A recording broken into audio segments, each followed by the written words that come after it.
Hola, ¿qué tal amigos? Bienvenidos. Desde los inicios en las experiencias y narrativas interactivas se ha tenido una... 3, 2, 1, va de nuevo. Hola, ¿qué tal amigos? Bienvenidos. Desde los inicios en las experiencias y narrativas interactivas se ha tenido una necesidad de una representación gráfica para poder entender y participar de todo lo que vemos en pantalla. Es por eso que también ha ido evolucionando de la mano de la tecnología. Bienvenidos a la ponencia Evolución de Juegos de 3D dentro del Global Game Jam 2023 de Layout, Foro de Diseño Interactivo, donde nos acompañan en este panel Jacinto Kessner. ¿Cómo estás, Jacinto? Hola, ¿qué tal? ¿Cómo estás, Director Nacional de la Licenciatura de Arte Digital del TEC de Monterrey. Blanca López, ¿cómo estás, Blanca? ¿Qué tal? ¿Qué tal, Manuel? Todo Doctor cool. Diseño. Y Mario Salazar, representando al podcast Modo Protegido. ¿Cómo estás, Mario? Aquí. Ok, muy bien. Pues bueno, vamos a platicarles un poquito de lo que ha sido todo este proceso evolutivo a lo largo de la historia, tecnología y parte gráfica. Y no todo ha sido siempre polígonos, todo tuvo que comenzar desde alguna cosa que eran puntos para después volverse líneas, después volverse planos y después volverse un volumen como tal, ¿no? Entonces, no todo era como miel en la era de la programación y desarrollo de los videojuegos, siempre se comenzó desde la era de los píxeles y de unas formas muy primitivas. Alguno, muy probablemente muchos de los que están acompañándonos en este panel llegaron a jugar Pong o incluso a cosas como el Atari 2600. Entonces, Jacinto, te cedo la palabra para que nos comiences a comentar un poquito. No, igual, fíjate, es curioso esto de la evolución técnica de los videojuegos. La verdad es que, y lo estábamos platicando hace rato, ¿no? El paso de pequeños píxeles, más bien de grandes píxeles en la pantalla con una resolución muy pequeña, luego cómo fue aumentando eso y también empezar a escalar esos píxeles para generar la ilusión de profundidad.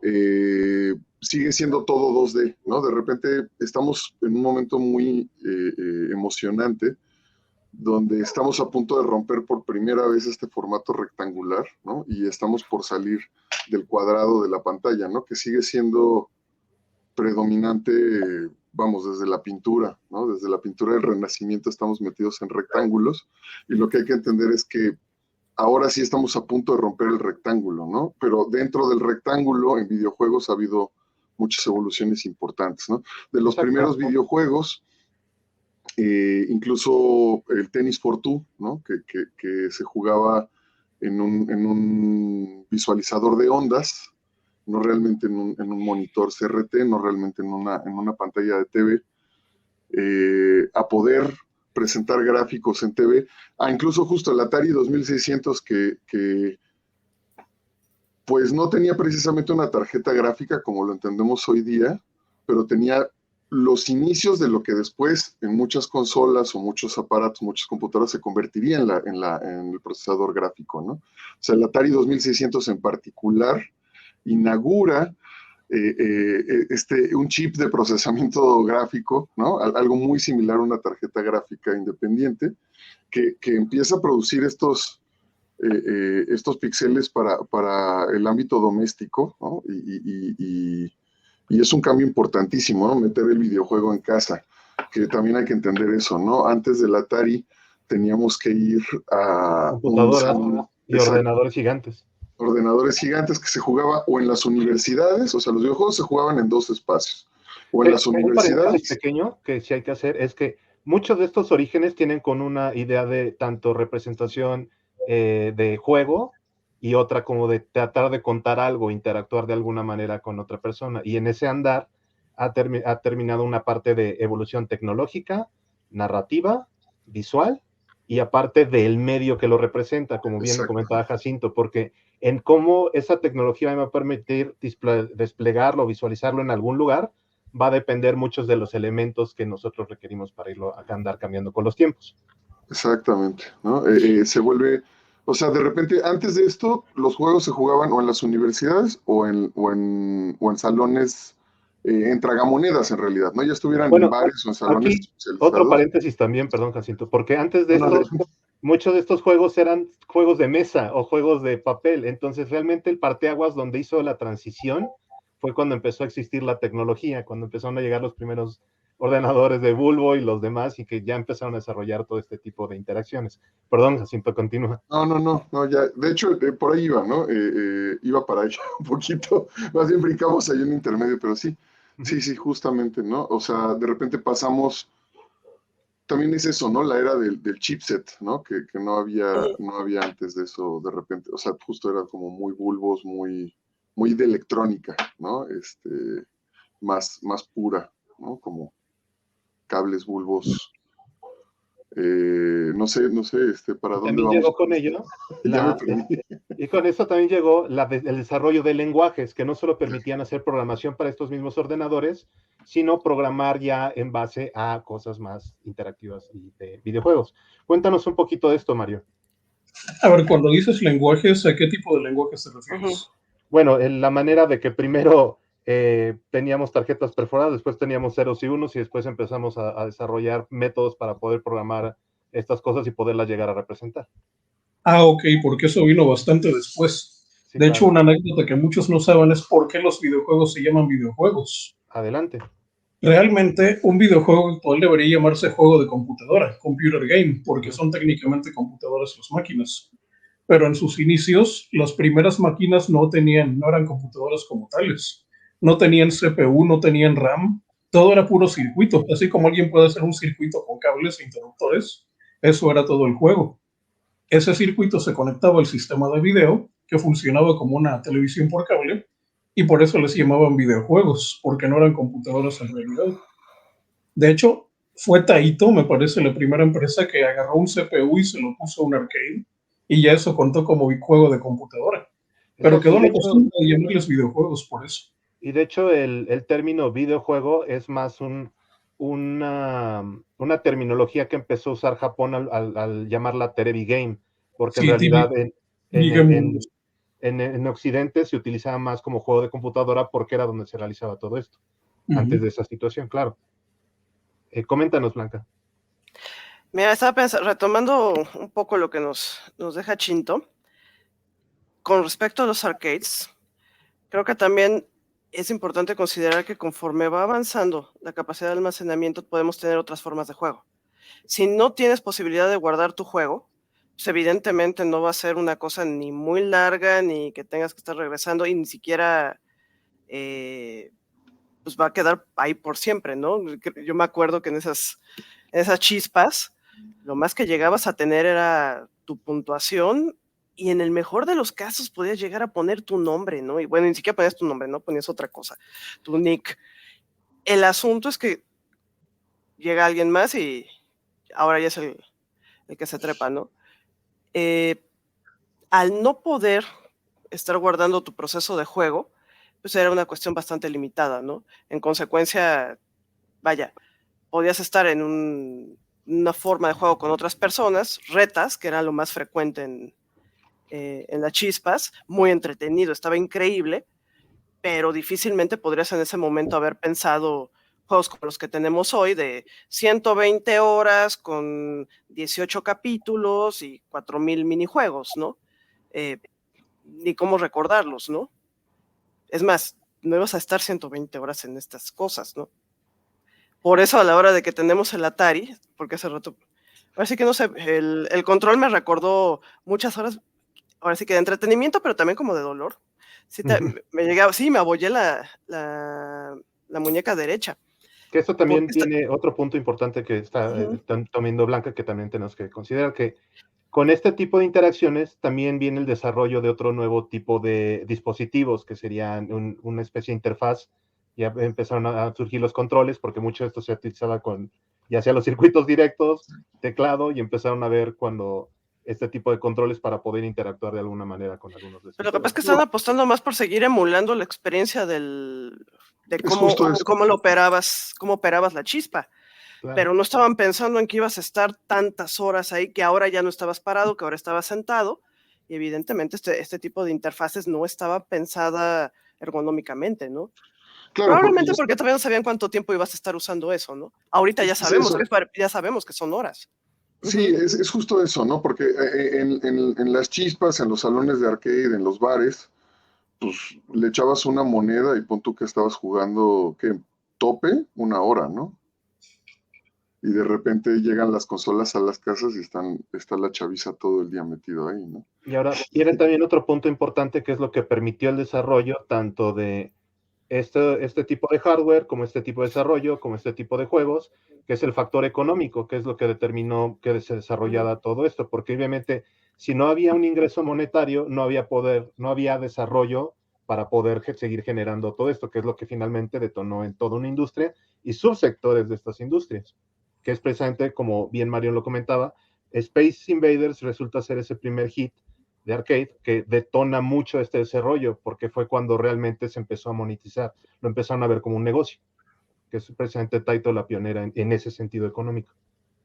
Sí, bueno, a tal grado de que se agotó la moneda, no me acuerdo cuántos yenes era que se usaba para el Space Invaders, ¿no? Eso. Sí, que ya, o sea, de repente el gobierno japonés tenía que imprimir, o sea, la casa de moneda tenía que acuñar más monedas por culpa de Space Invaders, ¿no? A ese grado llegó. Y luego, ¿cuál sería el siguiente gran bíblico ahí? Yo pienso que sí, de repente, ¿no? La ilusión de 3D y el gráfico escalado bueno, el pixel escalado es una cosa importante. Pero fíjense, me gustaría caer aquí de repente en un pequeño paréntesis sobre el tema del pixel art, que he notado mucho y que, perdón que parezca tangente, pero creo que va a conectar. De repente, la forma en la que las nuevas generaciones perciben el pixel art no tiene mucho que ver con la forma en la que quienes vivimos en esa época lo experimentábamos. Porque nosotros usábamos monitores RT que hacían un blur, o sea, se difuminaba la imagen, y el pixel art en realidad pues se veía como algo mucho más limpio, mucho más terminado, pulido, de lo que se ve cuando lo pasas a un monitor HD conectando un HDMI, ¿no? O sea, de repente veo mucho esta cosa de moda del pixel art que está desde hace desde hace décadas, ¿no? Pero que empiezan a sacar estos GIFs de pixel art o videojuegos pixel art tanto en celular como en diferentes plataformas de distribución, en las consolas. Y es esta cosa retro, pero que en realidad, por ejemplo, a mí no me engañan, o sea, yo no lo siento retro, o sea, yo lo siento como una interpretación contemporánea de lo que era el arte de ese entonces, que nada tiene que ver con cómo lo experimentábamos realmente, o sea, el arte estaba sujeto a las limitantes tecnológicas de aquel momento, que eran, no teníamos resoluciones tan grandes, teníamos algo de 240, y por lo mismo tenían que limitarse a cierta paleta de colores, y con la poca memoria que se contaba y la poca capacidad que se tenía para dar esa salida de video, tenían que estar limitados a ese tipo de sprites, ¿no? Sí, y eran como muy minimalistas, ¿no? O sea, creo que, y no por una intención gráfica, sino porque era para lo que daban los motores, ¿no? Y creo que ahorita cuando una abstracción muy alta de esas exacto. Entonces ahorita cuando vemos pixel art, la verdad se ve barroquísimo. O sea, pienso en cosas que están, por ejemplo, Blasphemous, gran juego. Claro. Pero el arte definitivamente no es el arte de la década de los 80. Así no se veía. No, ni de remoto, no daba el equipo para generar eso. No daba cómo, o sea, es súper barroco, muy rico en texturas, muy rico en volúmenes, un montón de matices. Pues sí, definitivamente estaba muy lejos de este tipo de imágenes. O sea, de hecho, lo que voy a decir, creo que mucho del pixel art contemporáneo tiende mucho más a lo mimético que a lo abstracto. Claro. Por cómo está armado. O sea, y el pixel art que teníamos en ese entonces, que creo que no se puede llamar pixel art propiamente porque era lo que había, pues era minimalista, les digo, sin una intención de vamos a usarlo como mínimo, no, era lo que las máquinas podían darte. Y tú completabas en una diégesis fabulosa, ¿no? Imagínate que... el contemporáneo goza de muchos colores y volúmenes que pueden hacer. Sí, no, bueno, es barroquísimo. Entonces, sí, en un principio hasta la paleta de colores era limitada y los artistas había artistas muy, muy buenos que representaban dibujo de muy, muy buena manera, lo vimos en muchos juegos, pero pues a la hora de pasarlo a la pantalla, pues obviamente tenían que abstraer muchísimos de esos elementos para poder llevarlos a cabo, ¿no? Ven nada más los primeros Final Fantasy. Claro. Sí, algunas imprecisiones hay que dar. Ya nos estamos adelantando mucho. Hubo una época en la que las computadoras ni siquiera tenían memoria para meter sprites y píxeles como los conocemos. Sí, blanco por ejemplo, y negro. La RAM que tenía el Atari era más o menos como de 100 bytes. O sea, un tweet es el triple de esa cantidad. Y para dibujar lo que hacían era sincronizar el rayo del CRT para poder dibujar. El NES, por ejemplo, el GPU, por decirlo de alguna manera, era más parecido a un procesador de texto. Eran cuadros ahí que iban poniendo. De hecho, el Mario Paint, todavía en el Super, utilizaba un sistema muy parecido para hacer imágenes grandes. Pequeños cuadros que formaban cosas más grandes. Famicom. Ajá. Sí. De hecho, en Y sus orígenes ni siquiera era una consola como tal, sino era una computadora, de ahí el nombre Famicom, Family Computer. sí. Y Y después dijeron decidieron que eso de Family no comercializarlo. se iba a vender bien en América y le cambiaron el nombre. Eso es correcto. Pero sí, de hecho, un buffer de veras llegó hasta más o menos como el primer PlayStation. En el Super todavía batallaban. Y aquí también hay que decirlo, las consolas en ese momento no eran como tan populares. De hecho, fue hasta que decidieron comercializar en Estados Unidos que empezó a verse como un negocio. Pero en realidad la parte de mucho de este desarrollo estaba muy dentro de las computadoras y en el sistema de arcades, que era lo que en ese momento les producía esa cantidad de dinero. Justamente, como que sí, o sea, finalmente también hay que entender eso, ¿no? Que mucho de la evolución de esta industria siempre ha estado dictaminado por la parte económica, ¿no? O sea, igual ya habían computadoras que daban para más, pero tenía que ser accesible para un hogar. O sea, si hablamos ya de consolas, obviamente había equipos mucho más sofisticados, pero el chiste era que todo el mundo pudiera pagarlos, ¿no? Entonces, y para eso dependían de proveedores, de decir, no, pues se produjeron tantos chips que los podemos meter en este momento, en este tipo de aparato, para poderlo vender en tantas unidades y en tantos lugares. Sí, es correcto. sí.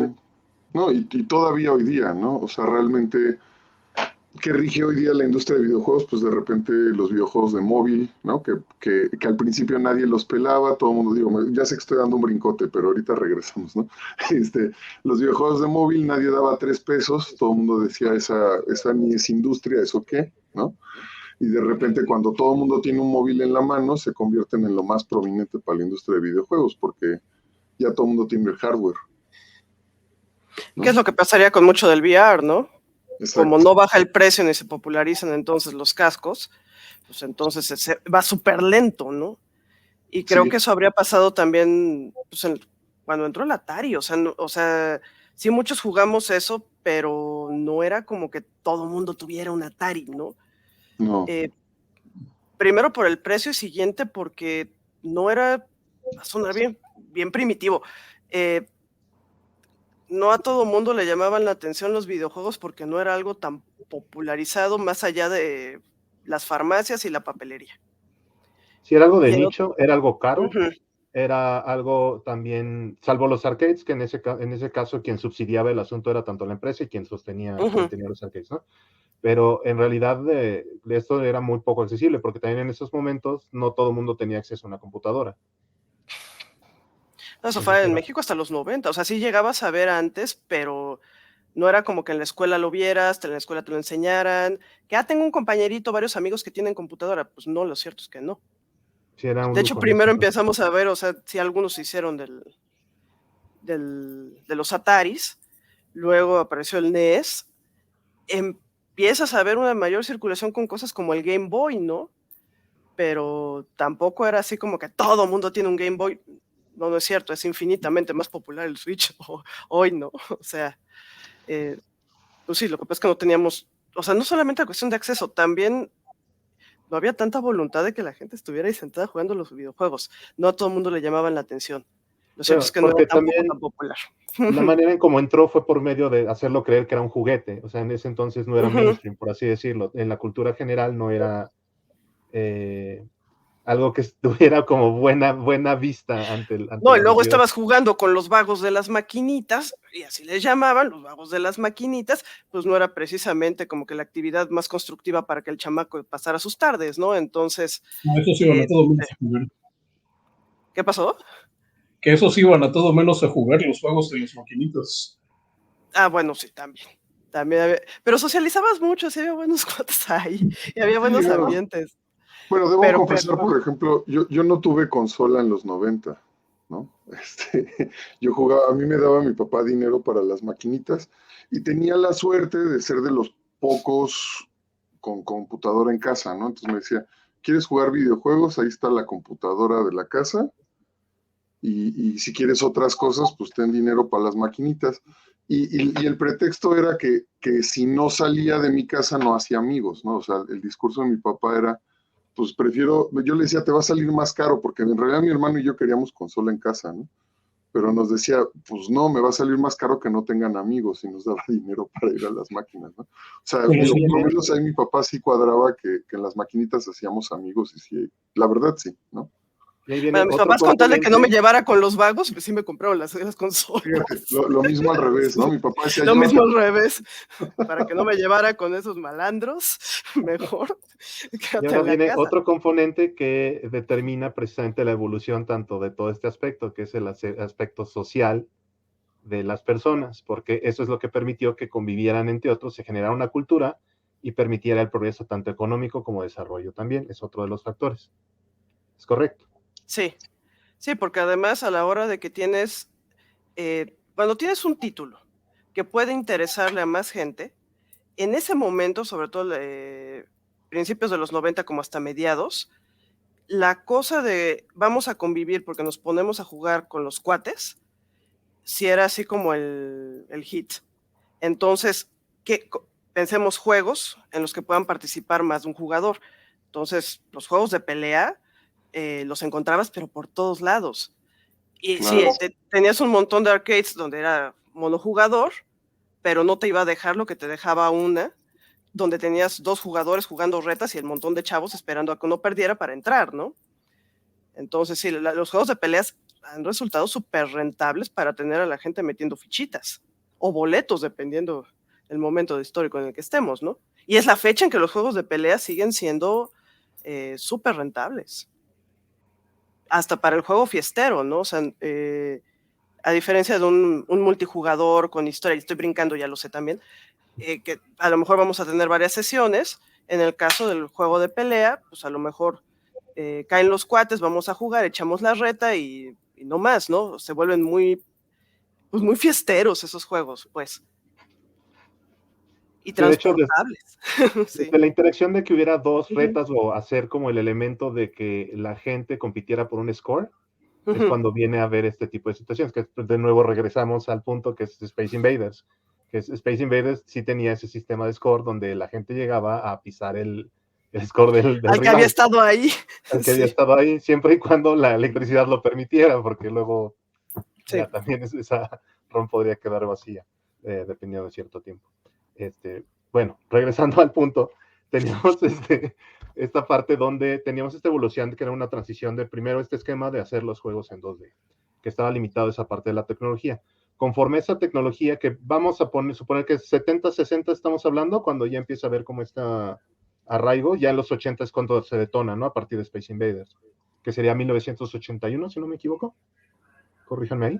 Desde los 70s, creo que 79. Es Es más bien, 79 Space Invaders del 79, 79, ok, en esa del transición de año del alien. 70s, 80s es cuando empieza a haber este Uh-huh. boom económico de los videojuegos. En una parte, los videojuegos vienen con un origen más occidental, pero es a partir de que Japón lo empieza a comercializar, que después lo regresa a Occidente, que empieza a haber como este boom de dinero, y de economía y de ingreso duro a lo que sería esta naciente industria en aquel momento, ¿no? Entonces, después empieza a haber este periodo de arcade, ahí que nos pueden comentar a partir de este momento que empieza a detonar después a lo que sería la etapa de consolas. Obviamente, en todo este aspecto, también poniendo en un aspecto de paréntesis, hubo un desarrollo de PC, porque PC es precisamente las computadoras, es lo que permitía el desarrollo de todas estas cosas. En ese aspecto, ese tema siempre estuvo ahí, o sea, desde su inicio hasta la actualidad. Entonces, si nos pudieran comentar un poquito de este tipo de comienzos que va permitiendo esta evolución tanto gráfica, económica como tecnológica. Pues de entrada tuvimos un montón de arcades que no debieron de haber llegado y que nos llegaron en versión china, no japonesa. Y eso sigue pasando. Sí. O sea, yo podría haber jurado que jamás había jugado Space Invaders, porque, pues no, o sea, así como tal no se llamaba Space Invaders, pero pues resulta que era la Guerra de Arañas y era su versión china, ¿no? Fast Eddie igual, o sea, un montón de juegos chinos que eran la versión de los gringos. Pero como no teníamos idea en ese entonces, o sea, nada de que lo buscabas en el blog ni nada, pues era el jueguito que encontrabas en la tiendita y se acaba, no más.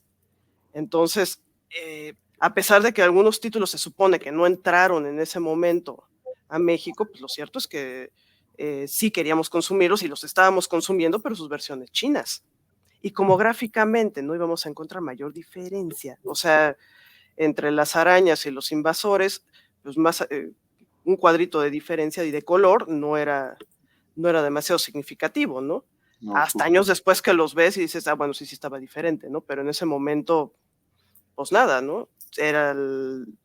La mecánica era exactamente la misma, guardabas igual tu score, no más, ¿no? Que creo que ya de manera posterior, pues sí, ya que empezamos a tener más chance de tener acceso a, bueno, esto se hizo en Estados Unidos, esto se hizo en Japón, o que empezaron a entrar cartuchos de Atari con clave y que eran, pero estos son los chinos, ya podíamos ver la diferencia, pero mientras jugabas con lo que encontrabas en las, sí, en ¿no? las tiendas. Que en el imaginario de mucha gente también pasó con las consolas, ya en la era del NES, ¿no? Que decíamos, el Family, ¿no? Tienes el Family, y que era en realidad eran clones del Nintendo, del NES, pero chinos, y cantidad brutal de cartuchos baratísimos en todos los tianguis, y era lo que estaba en todos los hogares mexicanos realmente, ¿no? El Family, no tanto el NES. También por eso se aportó mucho un ilusionismo, ¿no? De repente,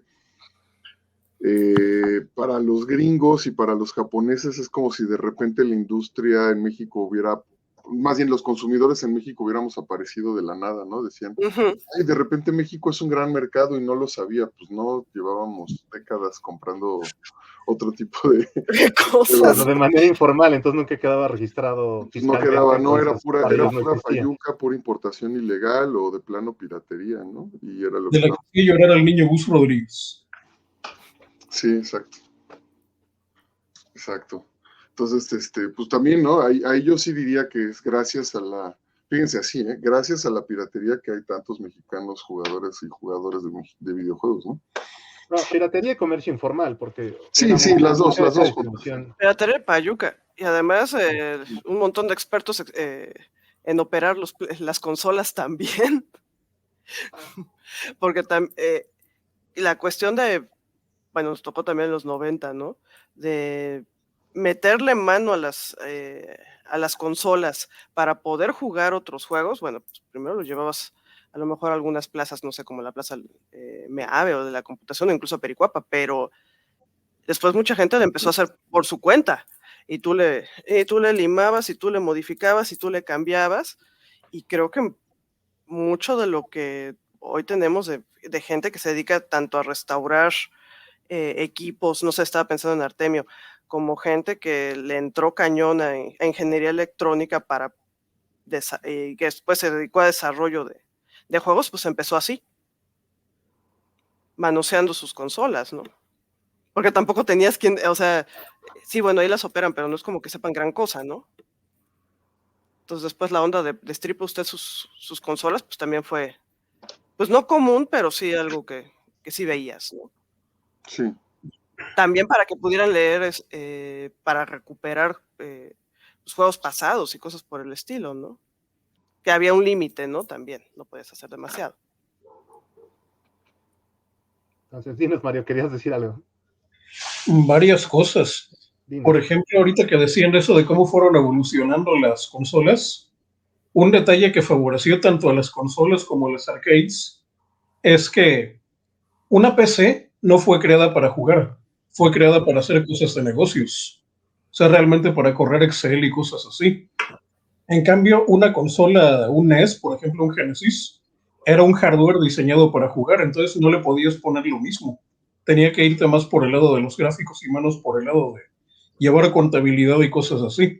Y como la memoria era muy cara, aparte, la consola nada más está enfocada a un sistema operativo que nada más para correr los juegos. En el caso de la computadora está corriendo muchísimas cosas más, por eso también está usando menos componentes que el otro tipo de hardware, ¿no? En teoría. Bueno, ahí el Dreamcast por poquito y mete la pata, pero en esa andaba. Por ejemplo, bueno, ya es mucho brincar, pero hay consolas que también eran compatibles con sistemas operativos caseros. De hecho, antes de hacer, MSX, ¿no? y haciendo un foreshadow, como quien dice, el Quake, el primer Quake para PC, fue el último juego programado para una PC que realmente era para hacer negocios. A partir de entonces a la PC le empezaron a meter GPUs, diseñarla para poder jugar y todo lo demás. Hasta la manera en la que la memoria tiene acceso al CPU es diferente en una consola de videojuegos que en una máquina para negocios.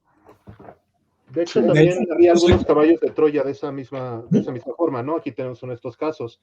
En esta versión, la japonesa se llama Sega Mark III. La Sega Mark III comenzó como el SC3000 y el Sega Mark III, y la idea era venderles una computadora casera que también pudiera correr juegos como un caballo de Troya, pero su inicio era que fuera precisamente para programar BASIC. Y después fue evolucionando hasta la versión americana que nos llegó, que es esta, que es el Master System. Obviamente esta versión ya no tiene acceso al teclado ni al el componente FM, que sí lo tenía el Mark III y el SC3000 y el SC1000, pero eso empezó como era una computadora realmente, y aparte corría juegos. De ahí también todavía tiene alguna parte arqueológica esta parte con la Sega My Card, que era precisamente las que utilizaban el SG-1000, que era la primera consola de Sega, que era precisamente ese caballo de Troya, y después fue evolucionando con esto. Pero la idea del Sega Mark III en un inicio era que fue una computadora que además corre juegos, era la idea de cómo les vendían. No, pues como la Commodore, que ese había sido su éxito, ¿no?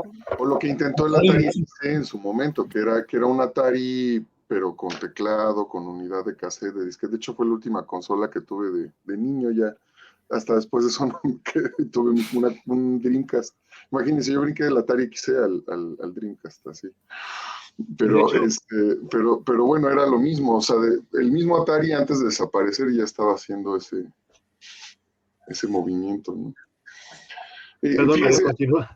No, fíjense, aquí me gustaría, tampoco lo teníamos en la escaleta, pero creo que es importante mencionar, y en este contexto también del juego con PC, el Doom, que hasta memes hay de eso, ¿no? De que todo corre Doom. Y también está en el tema de los gráficos 3D, ¿no? Digo, Doom fue un juego muy polémico por muchas razones, sobre todo lo de la violencia gráfica y otras cositas por ahí, pero es un gran logro técnico la ilusión de 3D que se genera en ese juego, ¿no? La verdad es que es un juego al que se regresa una y otra vez cuando estás hablando de la historia de los gráficos. Y bueno, y justamente como estaba optimizado para PCs de muy antaño, ¿no? Para correr en computadoras que además servían para trabajar, ¿no? Entonces estaba todo, o sea, justo lo que platicaba Mario, pues ahora corre en todos lados. Entonces tienes, pues sí, obviamente este relojito pues es mucho más poderoso que una computadora de las que corría Doom, y entonces puedes correr Doom en cajeros automáticos, en pantallas de las máquinas de gimnasio, ¿no? En refris y lavadoras ahora. En lavadoras, en televisiones, pues sí, es un juego optimizado para hardware antiquísimo, ¿no? Y generaba esa ilusión de 3D además, entonces pues, lo ves hoy día corriendo a todos lados y dices, ¿cómo? Esto es como brujería, ¿no? Es un witchcraft. Bueno, sí. Pero para su época era algo que demandaba también muchos recursos. Sí. No, pues cuando salió Doom era como de, híjole, mi computadora no lo corre, ¿no? Un par de años después, de repente todo el mundo podía correr Doom, ¿no? Y hoy día, insisto, ¿no? Ya llegamos a situaciones hiper ridículas, ¿no? Donde Doom está corriendo en todos lados y se convirtió en meme por eso. Doom ha de haber sido el primer juego 3D que por como usaba la cámara me mareó. Pero yo no sabía que podías marearte con un juego. Entonces yo decía, ay, no, nada más me estoy sintiendo muy mal.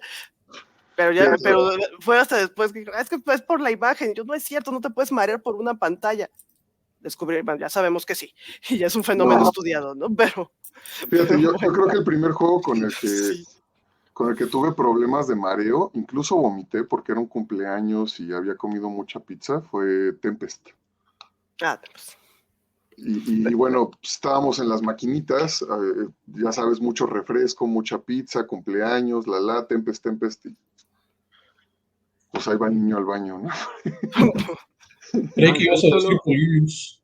No, Polybius, que bueno, de repente es chistoso, ¿no? Polybius, digo, aún en su cosa de juego mítico, inexistente, siempre... calculadora. ¡Ah, qué lo pintan muy bonito! Se ve parecido. hermoso. Ah, claro, sí. Polybius lo pintan muy parecido a Tempest, ¿no? De repente. O sea, en el mito de Polybius se parece. Sí, no manches, en una calculadora Doom. Son poderosas esas calculadoras. Sí. Bueno, hay que entender también que un control de PlayStation o de Xbox es mucho más poderoso que lo que era una consola en ese entonces, ¿no? O sea, el puro control. No lo sé, habría ahí sí que checar aspecto por aspecto. No, yo creo que sí. O sea, un control de PlayStation 5 es infinitamente más sí. poderoso que un Atari 2600 o que incluso varios. o que una computadora de 1990. Yo estoy seguro. O sea, todos los cálculos que está haciendo en tiempo real. Hemos avanzado mucho en procesamiento. Sí. Retomando precisamente el tema del 3D, siempre ha habido como esta inquietud de representar estas cosas con volúmenes, ¿no? Lo veíamos precisamente en esos inicios de píxeles, había formas de darnos esa idea de volumen, ya sea por perspectiva en un plano, desde donde nosotros colocáramos la vista, hasta vista desde, ¿cómo se llama? De contrapicada, que era como ver el plano hacia abajo, de manera de representarlo como un objeto y un plano de esta forma. También después llegamos a ver esfuerzos como de ¿cómo se llaman estos dungeon crawlers? Donde empezaban a ver ya como este tipo de cálculos para hacerlo de manera vectorial en 2D, que llegamos a ver muchos esfuerzos de este tipo, sobre todo para RPGs, y poco a poco empezaban a ver como estos esfuerzos a medida que avanzaba la tecnología. No sé si nos quieran comentar algo al respecto de esto.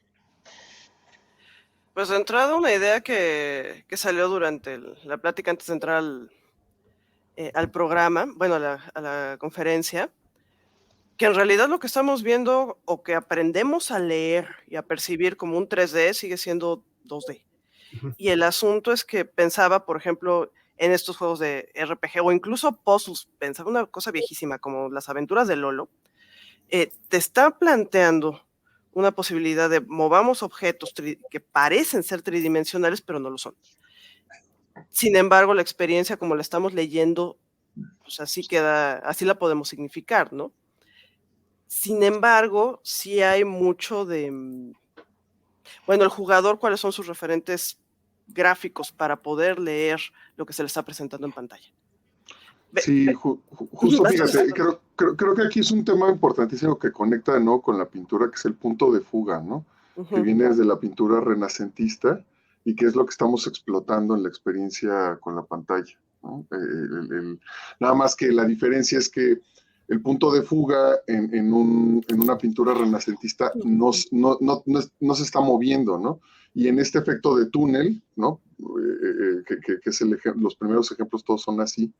De repente estás entrando en la pintura, ¿no? La pintura la está recorriendo o aparenta ese recorrido, ¿no? Y esa es la diferencia, que de repente en nuestra mente estamos construyendo un espacio mucho más completo que el que se ve en una imagen fija.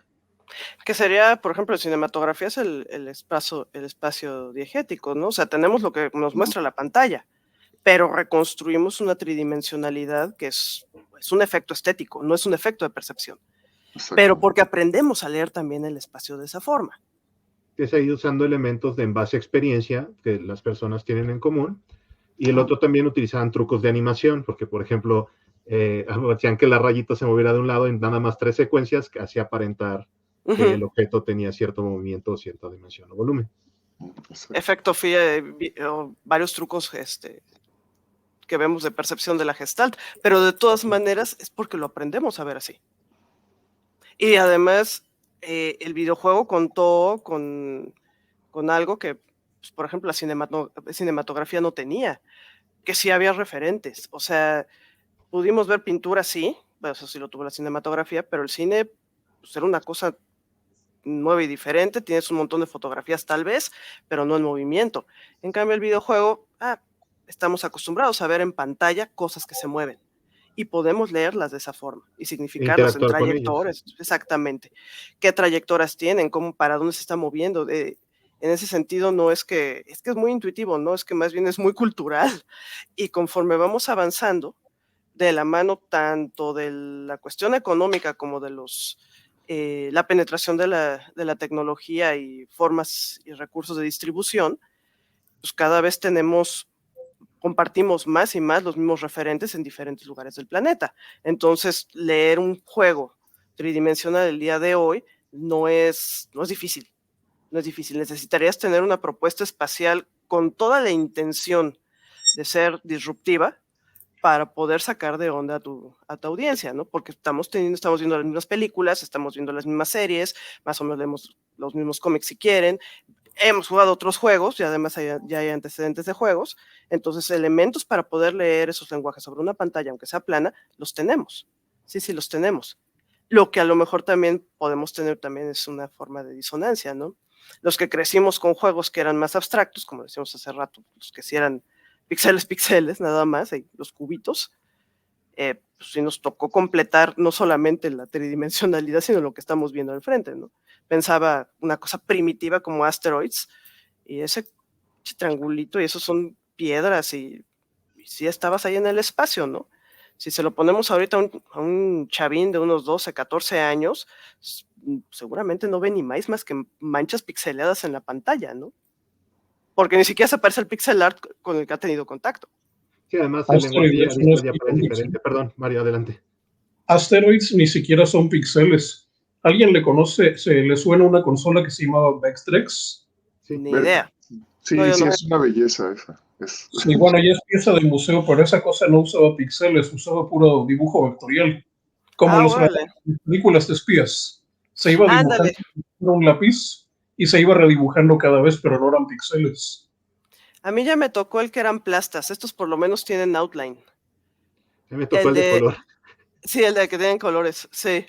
Sí, el de es un CRT así enorme. No, y aparte el Vectrex, los juegos, ahí todavía había como cierta herencia de la... O sea, bueno, había un recurso técnico que es que ponías unos acetatos que se pegaban en el monitor CRT y entonces te apoyaban en el juego. Entonces la consola dibujaba como líneas, vectores, algunas cosas, pero tenías un gráfico base que pegabas en la pantalla, ¿no? Con la pura estática. O sea, y era como encontrarle ahí también vías interesantes a poder hacer juegos más complejos, ¿no? Que bueno, eso creo que lo vimos en varias consolas y varios juegos, ¿no? Que traían su acetato, lo ponías y entonces reproducías así. O en los Game & Watch y todos estos jueguitos de ese estilo que también ya tenían cosas predibujadas y lo que se movía era lo único que estaba calculando la computadora. Sí, quedaban como esos jueguillos portátiles. Sí, ahí está, esa consola, híjole. Si alguien vende una, dígame, por favor. Llevo 20 años buscándola y no la encuentro en ningún lado. Y siempre sale alguien de, yo por fin compré una, y yo así, no. ¿Y por qué no me avisaste? Porque era para mí. Esa sí es una belleza en particular. Esa es un gran logro, pues creativo en realidad, porque tampoco es un brinco tecnológico tan relevante en la época, pero como que conjunta muchas cosas que no se volvieron a conjuntar, creo, solamente en esa consola, ¿no? Pues la memoria era muy cara, no podían meter píxeles. Sí, exacto. De hecho, mucho de lo que abarató las partes y que también abarata muchas partes hoy en día es precisamente la industria de los videojuegos, porque encarece, afecta el mercado de demanda, porque precisamente el haber más partes y haber mercado y mayor demanda en aquel entonces permitía que se fueran más baratas. Hoy en día lo vemos con el caso de las tarjetas gráficas, haciendo un pequeño salto. Eso, precisamente la mayor demanda de esos chips hace que esto se encarezca con la situación. Entonces, bueno, ahí vemos el precio de este tipo de antigüedades. Y si usted conoce uno, pues ya le diga, llévese ese dinero, Chinto se lo va a dar muy gustosamente. No. Yo las he encontrado mucho más económicas, pero sí, fuera de internet. No. Además está bien en euros. Sí. Bueno, es que no tenga sangre y no venga de procedencia a mí me extraña y contacte a Chinto. Exacto. No, pero sí he sabido, no. El último que supe que compró una de esas la compró como en 500 pesos hace 2 años. No le fue muy bien. Bueno, no es cosa de subastas de Mercado Libre la conferencia. No va por ahí. Retomando la situación, Tenemos este principio de píxeles, que era de representación, un proceso de abstracción. Después la tecnología fue aumentando un poquito más, teníamos ya más colores, y también teníamos precisamente ya inclusiones de cosas como poder hacer, ¿cómo se dice? Parallel scrolling, o sea, planos, como el procesamiento ya lo permitía. También la memoria fue aumentando, y también después de ese momento de transición 80s a 90s, empezó a haber ya otro tipo de boom económico. Algo que permitió mucho el desarrollo de esto fue la llamada burbuja de economía japonesa, que es lo que permitió este boom de videojuegos en expansión, también el ingreso norteamericano, que permitió este tipo de situación, y empezaron a haber otro tipo de inversiones y también un esquema de competencia, porque precisamente como esto empezó, muchas de estas cosas no las registraban como patentes propias de estas situaciones. Entonces esto permitía que muchos otros pudieran, ya sea, como alguien no era dueño de un género, podía haber muchos shooters. Como alguien no era dueño del término de plataforma, podía haber muchos juegos de plataforma. Como no, alguien empezó a haber, sí había patentes de ciertas cosas, pero no de otras en común. Entonces se volvía un esquema de competencia en el momento en que, pues como la industria de las consolas no podía ser un monopolio, pues podía haber también inclusiones de otros, ¿no? Entonces empezamos a ver ya competencias también del lado estadounidense, también otro tipo de desarrollos de compañías de software que también se dedicaban a ese tipo de industria. En el caso de Japón ya no solo era software, sino también el productores de hardware. O sea, teníamos incluso Hudson Soft empieza a hacer ese salto de solo ser desarrollador a empezar ya también a ellos a asociarse con NEC, que empezaban a utilizar ya sus propios consolas. Empezó la primera de ellas, PC Engine, y también durante este tipo de desarrollo empezó a haber estos pequeños roces de comienzos de competencia entre Sega y Nintendo en Japón. No era muy afortunado porque Nintendo dominaba ese mercado en ese segmento, y después ya empieza a haber esta transición de 80s a 90s, donde ya tanto Hudson Soft como Sega empiezan a tener ya más esfuerzos para competir con Nintendo en ese mercado de las consolas. Y en el caso de los arcades, pues bueno, empezó ya a ser un terreno donde ya había más participantes. Namco se empieza a consolidar como la gran potencia de productor de arcades que en ese momento lo era. Sega empieza también a segmentar su parte, Konami empieza también a hacer sus esfuerzos, y empiezan a haber más productores, y ese mercado empieza a crecer, y con ello también la tecnología. Y en este mismo esquema de competencia empiezan a haber estos nuevos esquemas para hacer mejores gráficas, mejores componentes, cosas donde la interacción ya no solo es a nivel pantalla, sino también a nivel mecánico, que empieza a ver como estos tipos de arcades donde ya empieza a ver como este esquema de tecnología combinado con mecánico, que es como Outrun, Space Harrier, donde ya el mecanismo reacciona con la misma interfaz que tienes con lo que está sucediendo en la pantalla. Y bueno, entonces, ¿qué nos pueden comentar ya en base a esta nueva evolución que estamos pasando desde los 70s, 80s, y ahora viene esta transición de entre 80s y 90s, donde empieza a ver como estos booms? Mario, no sé si quisieras ahorita comentarnos algo. Pues, hablando de qué consolas o en qué años. Bueno, puede ser, veníamos ya de Space Invaders, ¿no? Que era 70s a 80s, y ahora vamos en la transición 80s, 90s. Sí, porque una cosa que hizo mucho cambio en las máquinas a inicios y fines de los 80s fue primero la cantidad de memoria, que antes ni siquiera tenían. A finales apenas llegaban unos cuantos kilobytes. De hecho, hay un juego que nunca jugué, pero dicen que existió, basado en las guerras antiguas de China de los Tres Reinos, y que medía la fabulosa cantidad de todo 1 megabyte. Y eso estamos hablando de un juego de NES. Y otra segunda cosa que también ayudó mucho al avance de los juegos en esa época fueron la capacidad para hacer cálculos. Los CPUs de los 80s, ¿qué cosa? Sí, el procesamiento, sí. Sí, los procesadores de los 80s, como el 6502, el Z80 y todos esos, no sabían multiplicar. Todo era simplemente sumas y desplazamientos binarios. Entonces, a la hora que tú quieras hacer algún tipo de transformación más importante, necesitas por lo menos saber multiplicar. Y entonces los primeros CPUs que medio empezaron a multiplicar decentemente, y no es tan fácil multiplicar en esas máquinas, fueron ya los de 16 bits, el 65C02, el 68000, que era bastante bueno en su tiempo, y aún así tenían que tener un coprocesador aparte para hacer cálculos que todavía los podemos hacer con una calculadora barata. Eso fue las dos primeras cosas fueron esas, a principios de los 90. Y que ya fue mejorando la manera de almacenar contenido. Porque antes era De hecho, me estaba riendo, pero no me reí en su cara porque me dio cosa. Alguien estaba haciendo una animación, estaba haciendo todas las animaciones de un personaje. Y bueno, donde salta, donde se mueve, pues sí, redibujas todo otra vez. Pero una de las acciones del personaje era parpadear. Y nada más por abrir y cerrar el ojo medio segundo, tenía que dibujar completamente todo el personaje. Y pues yo le decía, oye, no es muy eficiente que digamos. Y en aquellas épocas ni siquiera dibujabas un personaje completo. Sí, Te ibas pedazos. por partes y nada más cambiabas lo que faltaba. Pero bueno, eso ya es otro asunto más técnico. Pero sí, lo que cambió de los 80s a los 90s fue eso. La cantidad de memoria disponible que pasó de nada kilobytes a pocos megas, y estamos hablando, y la capacidad de aprender a multiplicar y hacer cálculos muy, muy sencillos realmente.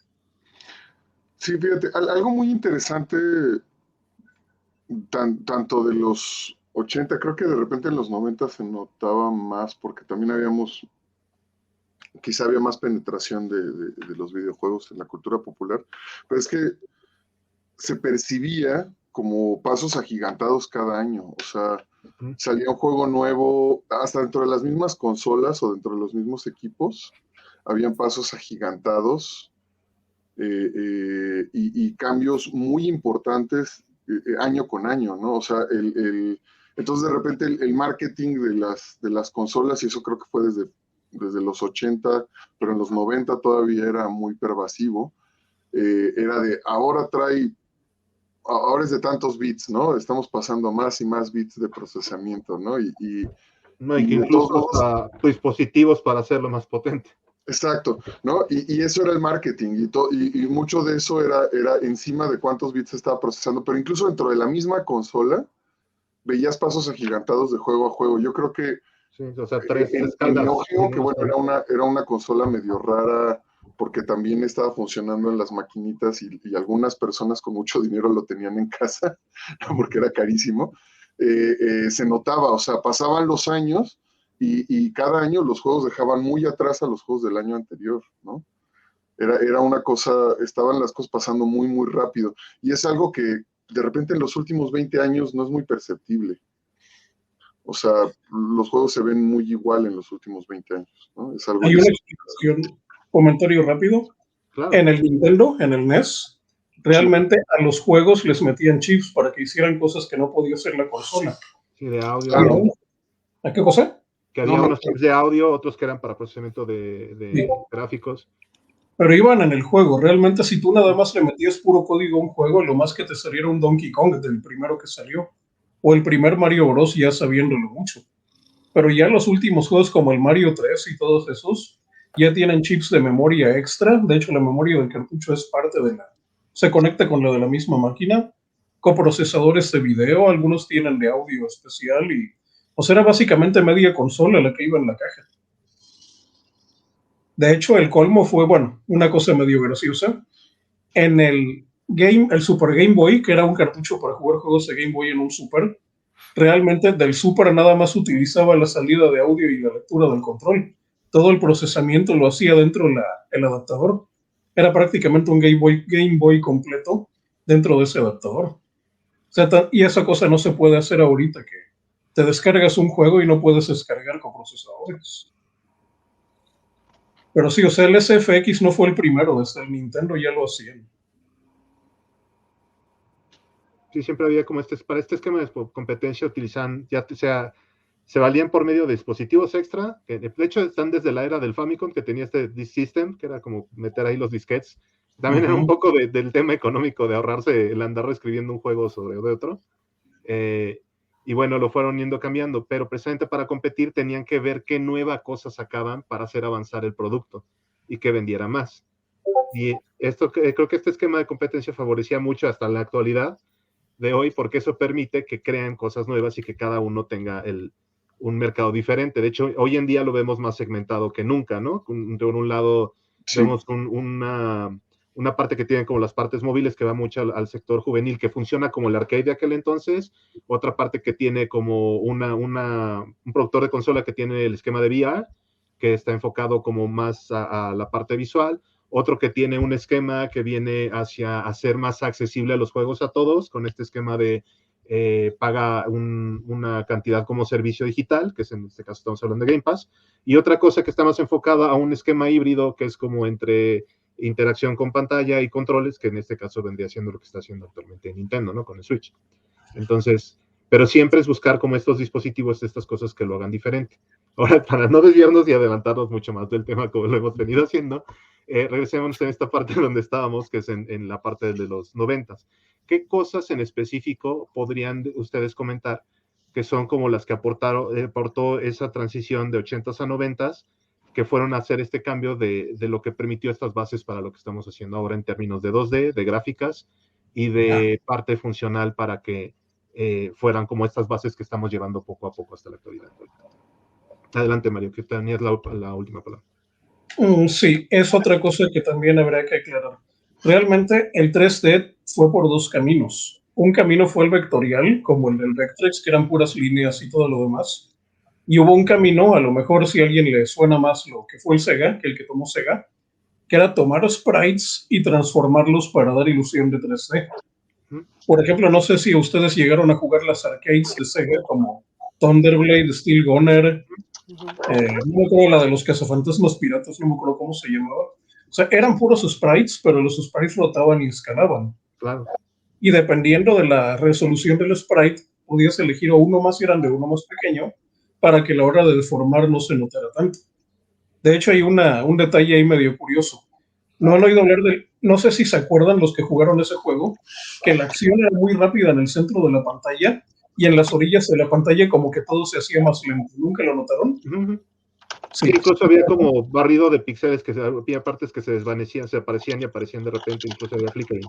Sí, en el Afterburner, por ejemplo, veías los misiles rápido hacia ti y luego se iban para un lado y como que se frenaban cuando iban por un lado. Eso le llaman el efecto avena, que es contrario para contrarrestar al efecto túnel.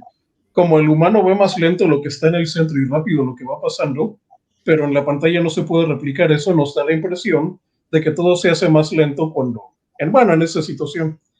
Y hay otra también, lo que decían de que juegos que son 3D y no son 3D. Muchas veces los juegos de shooter, como por ejemplo el de Terminator 2, había un detalle, no sé si lo notaron. Cuando le disparabas al robot que estaba lejos, las balas se veían normales. Pero cuando te salía un robot de cerca y disparabas, te daba la impresión como que las balas se hacían más lentas. No sé si notaron eso. Sí, estamos hablando de Terminator 2 Arcade, ¿no? En este caso. El Arcade, sí. O sea, como que de pronto se hacían más lentas. Entonces, no sé si nunca lo notaron, pero lo que pasa es que el tiempo es el que cuenta. Tú podías disparar para cualquier lado y en el momento que la bala chocara con algo, movías la mira y le pegabas el objetivo. Entonces, realmente no importaba dónde dispararas, lo que importaba es dónde estuviera la mira en un momento dado. Entonces, podías disparar para un lado y le pegaba a otra cosa. Es una cosa que descubrí hace relativamente poco tiempo, pero mucha gente creo que no se dio cuenta nunca. Y eso es otro efecto que hacen porque son sprites, pero tratan de dar la ilusión de 3D. Y hay juegos que son 3D que manejan sprites, pero esos son un poco más raros, o que combinan las dos técnicas. Claro. Pero, por ejemplo, Sega lo hacía mucho, de que agarraba y técnicamente nada más son puras sumas y multiplicaciones. De hecho, como no se podía multiplicar lo suficientemente rápido porque es lento, utilizaban algo llamado matemática de punto fijo, que es el equivalente al punto decimal que nosotros tenemos. Bueno, entendemos por punto decimal.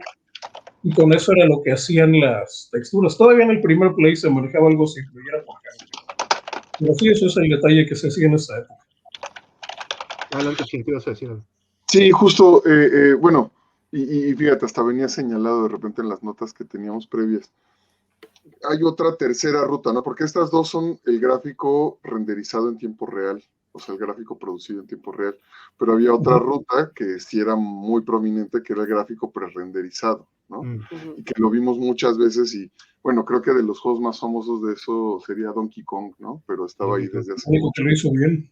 Que hacías, hacían los gráficos 3D, los convertían en sprites bidimensionales y ahí los metían en el juego, ¿no? O lo que Mortal Kombat hizo con fotografías, ¿no? O sea, tomaban los fotogramas y los metían ahí y decías de, ay, se ven como bien reales, ¿no? Pues más bien... Pero no eran fibras 2D. Sí. Eran los sprites.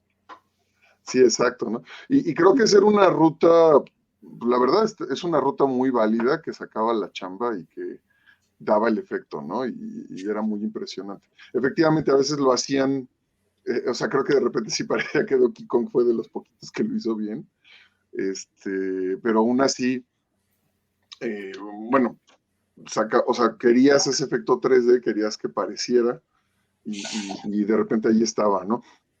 Yo recuerdo que, o sea, hubo una época también, empezaba a estar en boga la idea de la animación 3D en el cine, ¿no? Toy Story se encargó de eso, Sí. ¿no? Ahí yo creo que... Toy Story y Jurassic Park, ¿no? Fueron los parteaguas en Sí, ese tema. sí, Toy Story y Jurassic Park, exactamente. Y entonces era cómo metemos ese tipo de imágenes en videojuegos y la respuesta era el gráfico prerenderizado, ¿no? Son píxeles, son 2D, pero como pasaron por un 3D, te dan la ilusión de esa animación 3D de ese entonces, ¿no? Además. Sí, así es, porque esto para ese entonces, el hardware casero que se tenía en el caso de consolas, pues sí era más complicado que pudiera generar eso en tiempo real. No, ni de chiste. Ni de remoto te generaban eso en tiempo real, ¿no? Pero sí podían reproducir una animación pregenerada. Ya habían sprites, ya estábamos un poquito del otro lado en ese sentido. Exactamente, y precisamente en esa era de los 90 es cuando empieza a ver estos primeros esbozos hacia ya 3D en el uso de los videojuegos, ¿no? Los primeros esfuerzos son de Namco, después Sega lo empieza a hacer con su Model 2, y empiezan ya también a ver sus esfuerzos de llevarlo a un término más casero, que son las consolas. En el caso de las computadoras sí empieza a ver muy, muy de la mano con la industria del cine, que es quien realmente financia mucho este aspecto, pero también las consolas tienen su parte, ¿no? En el caso del Model 2, pues bueno, vemos este acercamiento de, ¿cómo se dice? La milicia estadounidense ya haciendo una inversión en conjunto con Sega para hacer como estos simuladores para entrenamiento militar, y que Sega casualmente también dice, pues los voy a aprovechar para también yo llevar de mi mano de esa manera conjunto.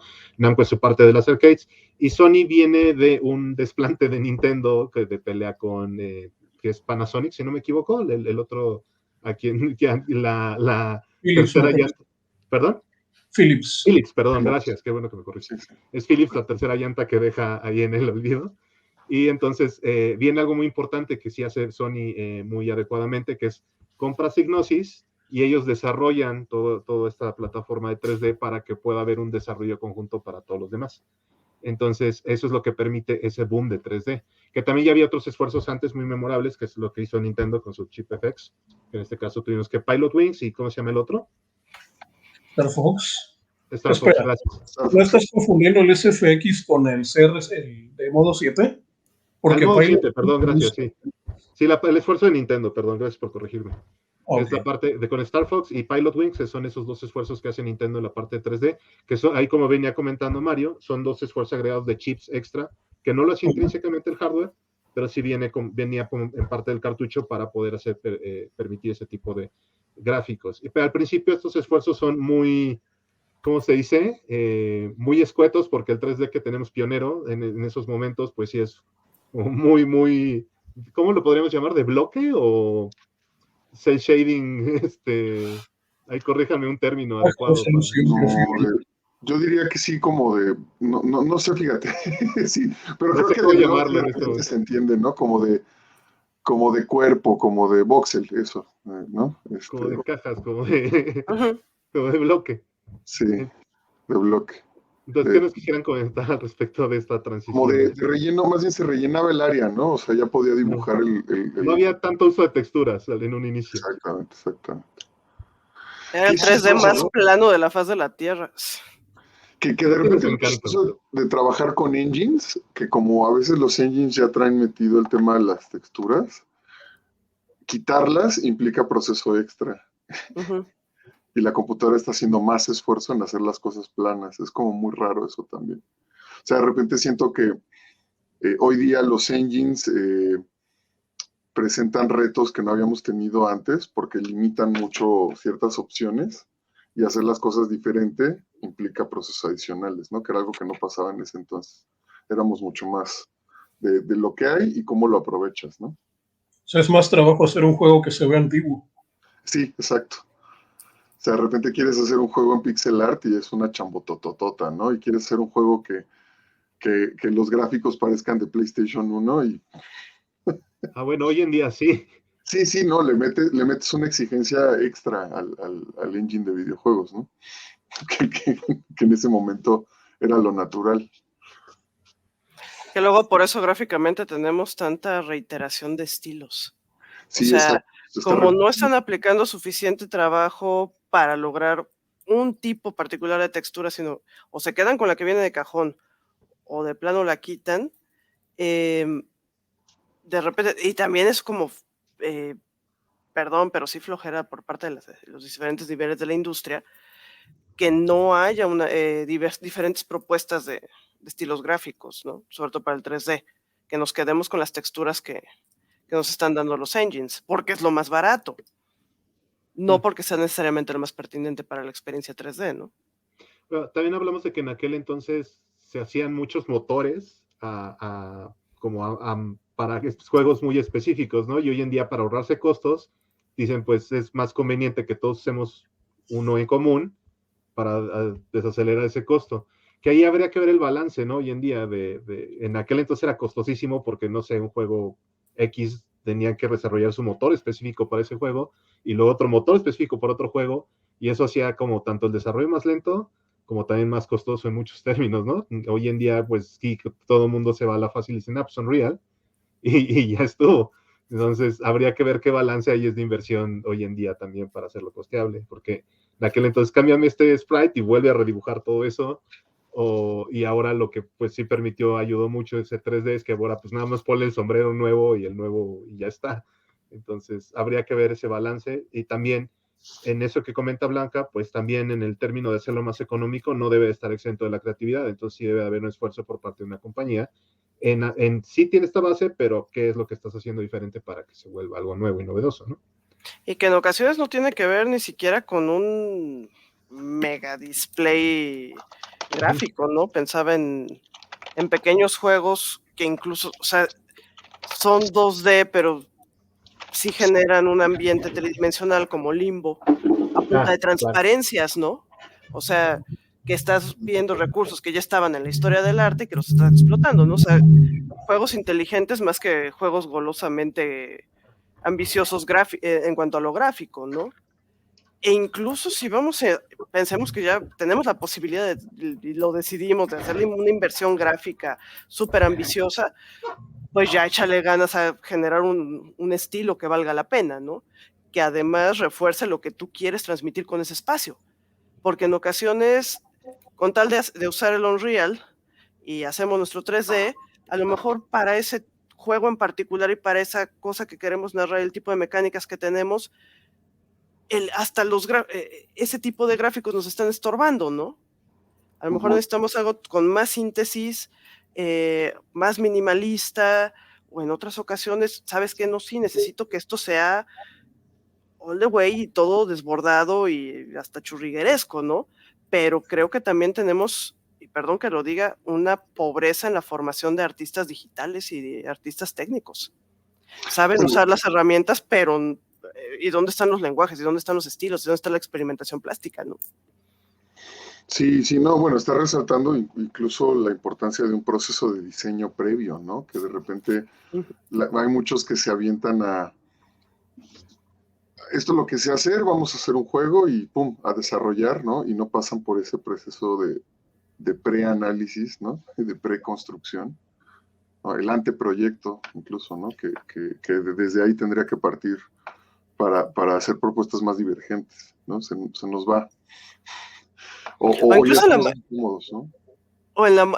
Incluso en la cuestión de la comprensión de lo que es modelar en 3D, cómo nos vamos directamente sobre las herramientas digitales, pero ya rara vez ves en sus formaciones que tomaron talleres de escultura o que le entraron de veras a mover en los objetos en la tridimensionalidad que tú puedes tocar para poderla transmitir en una abstracción, en un gráfico digital, ¿no? Y lo notas, sí se nota. No necesitas tener juegos AAA, ¿no? Pensaba, por ejemplo, que tuvimos en el showroom en Mórbido, el de Dark Tales from Mexico, pues sí, el artista es un artista plástico que además hace escultura y las piezas están esculpidas en plastilina aparte, ¿no? Entonces en los escaneos lo notas, como si hay un embodiment de los objetos. Un embodiment. No nada más una representación gráfica que de repente la vemos como un montón de conitos que pues sí están preciosos, pero no están ahí. Y se supone que son objetos, no sé, es que es la piedra y tiene, pues es una piedra, pesa, sí, pero entonces ¿por qué no se siente que pese, no? ¿Por qué no sentimos la textura y el peso de los objetos, la corporidad de esos objetos ahí? No, bueno, y incluso la cohesión discursiva entre lo que está ocurriendo gráfica y visualmente, ¿no? En general, contra lo que es el gameplay, ¿no? Que de repente, ahora pasa también que hay un gameplay y un diseño de juegos, pero las gráficas no necesariamente están cohesionadas, ¿no? Sí. Y en ese momento era muy natural. No estoy diciendo que necesariamente los diseñadores de ese momento fueran mejores o peores, sencillamente como tenían mucho más reto enfrente, pues ya quedaba cohesionado desde el principio, ¿no? Creo que también un factor que hacía que variaba mucho era de que en realidad la decisión si 3D o 2D se tomaba más en base a lo que querían contar y querían hacer, ¿no? Exacto. Y hoy en día se toma más esa decisión en base a cómo lo hago de manera más económicamente accesible posible, ¿no? Exacto. Sí, porque en aquel entonces decían, o sea, por ejemplo, no sé, vamos como los juegos de pelea, muchos continuaban siendo 2D porque en realidad no necesitaban este movimiento de esta parte. El género 3D empezaba ya en otra exploración con otro tipo, incluso las mecánicas eran muy diferentes del tipo de combate porque había un ring, una arena que se podían desplazar de otra manera, ¿no? Entonces creo que ahí variaba mucho como el motivo de por qué estoy decidiendo este método con respecto a ahora lo tomo por una decisión económica, que impera más en un aspecto ya de empresa y publisher, ¿no? O no sé si tengan alguna opinión diferente de esa parte, ¿no? Sí, está dictaminado por costos y presupuestos, tal cual como dice. ¿Cómo nos ahorramos tanto de... ¿Cuánta gente tienes para trabajar en eso? ¿No? Esto, ¿Cuántos artistas tenemos? Pues sí. Y en aquel entonces, pues no, como estas empresas, y también los costos de programadores y de artistas era muy diferente al que es ahora, ¿no? Bueno, entonces aquí le hablamos, no sé, de equipos que tenían llegar hasta 100, 200 personas, algunos muy pequeños también eran de 20, 18, había juegos de sprites que se los aventaban entre 10, ¿no? Incluso ya va a pasar eso, pero entonces 10 para aquel entonces era ya un equipo considerable, dependía mucho de lo que está, ¿no? Creo que Shenmue es de sus primeros casos, ¿no? Que donde sí tenían un montón, o sea, como 200 personas trabajando en un solo juego y eso ya era demasiado, ¿no? Sí, de repente haces un brinco a Final Fantasy VII, ¿no? Y miles de personas en el... ¿Qué pasó ahí? ¿No? Mario, ¿ibas a comentar algo? Sí, iba a comentar que no necesariamente algo de 2D es fácil ni algo de 3D es difícil. No. Si quieres hacer un juego 2D como Cuphead, ahí necesitas un montón de gente para hacer animaciones que se vean como las antiguas. Igual un juego 3D a lo mejor si no tiene demasiado detalle en animación y movimiento, puedes hacer un montón de tomas diferentes con unos modelos muy básicos. Sobre todo los juegos de estrategia modernos así se manejan. O sea, no le meten mucho detalle a cada unidad, pero como ves la toma de muy de lejos, puedes mover la cámara y todo, y sin embargo se ve bien porque luego está retirado. Imagínate si eso lo hicieras a mano en 2D, no acabas nunca. Sí, sería una cosa muy, muy, muy compleja. Entonces, depende mucho esa decisión en la actualidad de qué es lo que quieras contar, cómo lo quieras contar y el medio en lo que lo vas a contar, ¿no? Y también como diseñas el audio, a los chicos les insisto mucho en eso.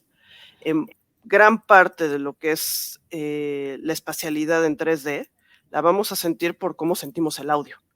Hasta dónde llega, si tenemos ecos, si se alcanza, si se oye que rebota, si estoy oyendo todo en seco, ya estoy más encerrado y el espacio se hizo más chiquito, aunque no lo vea, aunque mis gráficos sean baratísimos. Entonces, también un buen manejo de un diseño de audio interesante, bien armado, puede ayudarte a generar esta sensación espacial tridimensional sin necesidad de que tus gráficos se hagan carísimos, ¿no? Y de que tengas de 1000 gente trabajando ahí en generar esos gráficos, ¿no? Es cierto. De hecho, me decía alguien, el audio te puede decir de qué está hecho algo que ni siquiera le tienes que meter dibujo. Exacto. O sea, por como le pegas a algo, sabes si es de metal, madera o piedra, aunque lo dibujes igual. Pensaba, por ejemplo, en el PT, cómo sientes los pasos sobre la madera, cómo te vas acercando a la ventana y hay una afuera porque escuchas la lluvia, que las puertas suenan diferentes, las manijas, o ya audios que son carísimos. Pensaba el del remake de Final Fantasy VII, donde absolutamente todo suena. A lo mejor la pantalla no me dio para demasiada resolución, pero si está sonando bien mi audio, estoy ahí, sí tengo la textura del lugar. Y tienes toda la razón. El audio me puede decir de qué material es, aunque el gráfico no sea demasiado excelente, ¿no? Perfecto. Bueno, entonces empezamos a tener este inicio de uso de polígonos y de uso de 3D, que esto viene muy de la mano con la implementación del CD, porque mucho de lo que no permitía esto era como la limitación de cartuchos, ¿no? Incluso Nintendo en ese momento de esa transición se queda necio con el formato de cartucho, que también logra hacer algo con su Nintendo 64, pero desafortunadamente el mercado en ese momento, bueno, no, más bien, no desafortunadamente, por circunstancias de cómo es el mercado, ajá, exacto, es lo correcto. Pues bueno, PlayStation se apodera de ese mercado porque lo hace muy redituable para todos, tanto con el motor que tiene por medio de 3D, que se lo hace para un desarrollador es más fácil implementar eso, como en el costo de la elaboración de los CDs, ¿no? Que es muchísimo menor a estar haciendo cartuchos. Incluso las partes que lo componen el cartucho lo hacen todavía más monetariamente más atractivo a los publishers, y eso es un gran detonante para que el desarrollo del 3D en los videojuegos se lleve a cabo, ¿no? Entonces, después de eso, viene ya una era un poquito más moderna, donde empiezan a ver los de PC empiezan a implementar Internet dentro de sus juegos, y las consolas pues también no se quieren llegar atrás, que en esa transición de la segunda parte del PlayStation, también el Dreamcast viene a llevar el primer juego MMO en línea para consolas, porque antes ya existía, era Diablo. Y entonces, bueno, y muchos otros antes de eso, pero digamos que el parteaguas de computadoras para ese momento era Diablo, y también estuvo Quake y muchos otros. Entonces, para consolas es el caso Phantasy Star Online, el primer caso de esos. Exacto. Permíteme el paréntesis, para PC yo ubico mucho más Ultima Online como un hito, y luego Diablo. Y luego Diablo, de acuerdo. Aunque en realidad aquí a donde yo me estaba yendo era porque Diablo es como la base para mucho tipo de juego que retomaron las consolas. Claro, por el gameplay, sí. Por el gameplay, claro. Entonces, digamos... Phantasy Star Online también joyota. El prototipo para existir a Phantasy Star Online era Chuchu Rocket, que era precisamente donde Sega estaba experimentando ya cómo funcionaba entre consolas punto a punto, y que aquí también tiene un poco limitante de tecnología porque tienen que enviar paquetes de datos para que se comuniquen una computadora a otra. Entonces eso tiene que ser de manera muy simple, que en una entrevista que estaba viendo con Yuji Naka decía que incluso para chatear en ellos crearon un sistema de emojis para poder como hacer que se enviara la menor cantidad de datos posibles de punto a punto. Entonces, pues bueno, ese tipo de implementaciones tienen que hacerlo. Es como ahora que casi le puedes escribir, o incluso el control ya tienen, ¿qué fue? Steam, ¿no? Que con Valve se utilizó una especie de menú para teclear con un control de manera más rápida, y también Xbox, PlayStation fueron implementando otros donde sí te ponen un teclado completo, y en aquel entonces pues no teníamos eso, sí tenías que comprar un teclado que se lo conectabas directamente a la consola, o utilizar estos sistemas de emojis para empezarte a comunicar por medio de parte iconos, que ahí viene también otro asunto muy gráfico, ¿no? Entonces, para ustedes, ¿cómo fue esta transición de polígonos en la era poligonal post PlayStation? Hijo, en principio jurabas que parecía una película. Ahorita los veo y no es cierto. Envejecieron muy bien, sobre todo la parte de los videos. Sí, lo que pasa es que también tenían otro tipo de cinemáticas. O sea, cuando la primera vez que me tocó ver una cinemática en un videojuego de PlayStation 1 fue en el Resident Evil 1. Y se me hizo, o sea, casi me voló la cabeza. Pero sí, o sea, no estábamos acostumbrados a ver eso. O sea, yo venía mi hermano tenía el N64, que no me hacía demasiado feliz, pero sí decías, ay, qué bonitas gráficas, o sea, se veía bonito, como muy colorful, ¿no? Pero a la hora que empecé a ver los juegos de PlayStation, Philosoma, por ejemplo, dije, es como una película. Pero sí, acostumbrados a los gráficos que normalmente teníamos en un videojuego, pues sí. Esto era un PlayStation 1, o sea, era una cajota. Después, probablemente muchos de los demás les tocó el chiquito, ¿no? El que es un blanquito. No, ese sí, ese era como el que teníamos. Las bolitas y toda la cosa, sí. Que además fue un caso, porque compramos primero ese porque el N64 nomás no salía. Y sí, o sea, veías esto, no inventes, o sea, de aquí a una película no hay mucha diferencia. Sí, ahorita ya lo vemos un poquito tosco, pero vaya, para lo que estamos acostumbrados a ver en los videojuegos, era una preciosidad lo que nos ofrecían. Los Final Fantasy no tenían jefa. Chrono Trigger, qué cosa, ¿no? O sea, y creo que como experiencia además también a nivel narrativo creo que nos ofrecieron más cosas. O sea, ya podías sentir el lugar, o sea, ya el entorno, vaya, la piedra sí era una piedra y sí te bloqueaba, y la puerta sí era algo, o sea, y si había una tela o había una caja, y todas esas texturas ya te estaban diciendo algo del ambiente. O sea, no es que no hubiera antes una especie de environmental storytelling, pero sí requieres de ciertas características gráficas para lograr bien una experiencia de ese tipo, ¿no? Sobre todo a nivel semántico, por parte de los gráficos, ¿no? Y les digo, no tiene que ser un super triple A, pensaba en juegos contemporáneos, cosas como Scorn, sí, no es un triple A, pero los gráficos arman un mundo y te están diciendo qué vas a hacer, ¿no? No es tan denotativo, no es un juego fácil, pero el ambiente ya te va guiando, ¿no? Vemos hasta historia y aquí pasó algo, como ya tenemos muchos juegos ahorita contemporáneos, y esto es el futuro, esto es el pasado, esto es una ruina, ¿no? Y aquí puede haber algo interesante, ¿no? Hasta el uso de la iluminación te puede ir indicando cómo tienes, qué puedes hacer con ese ambiente. Y, No, claro. bueno, yo lo sentí mucho más en el Play 1, o sea, a partir del Play, pues. Fíjate, algo que me gustaría resaltar de lo que está diciendo Blanca es la importancia también ya hoy día con las posibilidades que tenemos en el desarrollo, pero desde los 90 se empezó a notar la importancia de ciertas disciplinas y su intervención en el juego, ¿no? O sea, de repente en los 90 pasó que empezamos a necesitar arquitectos empleados en la industria de videojuegos, ¿no? Pintores, o sea, sí, de repente sí, es que de repente... Sí, exacto. O sea, como que de repente se complejizó tanto el lenguaje y llegamos a posibilidades de lenguaje tan amplias que necesitamos expertos de todas esas áreas para tener un discurso fino, ¿no? O sea, incluso también hasta el marketing ya jugaba un papel importante, ¿no? Ya exactamente. Y era algo que no necesariamente pasaba antes. O sea, si regresamos a los 80, pues los juegos los hacían ingenieros, ¿no? Había uno que otro artista colado ahí como Miyamoto, ¿no? Pero en general los hacían ingenieros, y de repente en los 90 ya necesitas, de nuevo, arquis trabajando en los juegos, diseñadores industriales, expertos en diseño de luz, por Dios, y eso pues no pasaba en los 80, ¿no? Y creo que ahí los 90 son ese gran detonador, y es un parteaguas importante también para lo que tenemos hoy día. Que se nota de repente en los equipos pequeños que está faltando eso, a veces, ¿no?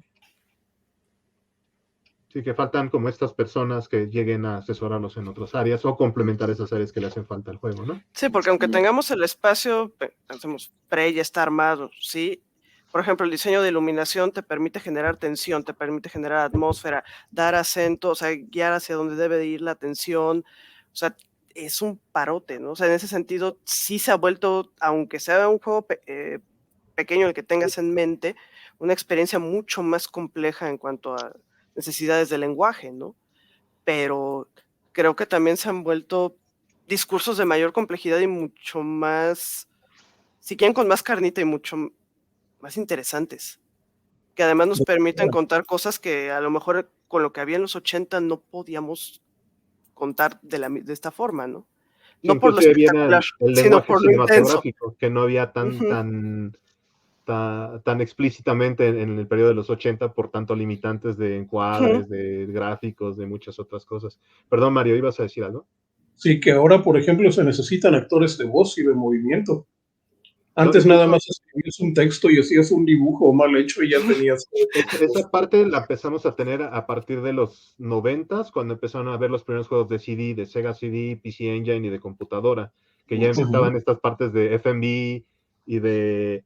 O sea, para mí, cuando me tocó eso de niño, era como, ay, o sea, hay voz dentro de un juego de pixeles, era como, o sea, para mí ese salto sí fue bastante grande. Y perdón, María, me fui en el recuerdo, continuar con lo que estabas diciendo. Sí, pero me refiero de eso, de que antes no hacía falta, o sea, tú podías poner toda una historia con muchos personajes y ahorita ya tienes que meter la actuación de voz, movimientos y todo. Exacto. Era una necesidad que no había antes. No, no, y el paso también del audio, ¿no? El audio en MIDI o estas cosas como donde los compositores estaban pensando en composiciones orquestales igual, pero lo tenían que bajar a MIDI y de repente ya tenemos estos archivos de audio que empiezan a permitir otras cosas y abren la disciplina, ¿no? Pero también creo que por ahí va una de las razones por las que el audio sigue siendo de las disciplinas más dislocadas en el desarrollo, ¿no? Siempre parece ser como que lo último en lo que piensan los desarrolladores. Son pocos, o sea, sigue siendo excepcional quien piensa en el audio y en la música desde el mero inicio del juego, y el equipo está integrado, ¿no? Tiene a la gente de audio metida ahí trabajando con el resto. Muchas veces es un proveedor externo al que le encargan así de, mira, estas son mis necesidades, ármatelo, ¿no?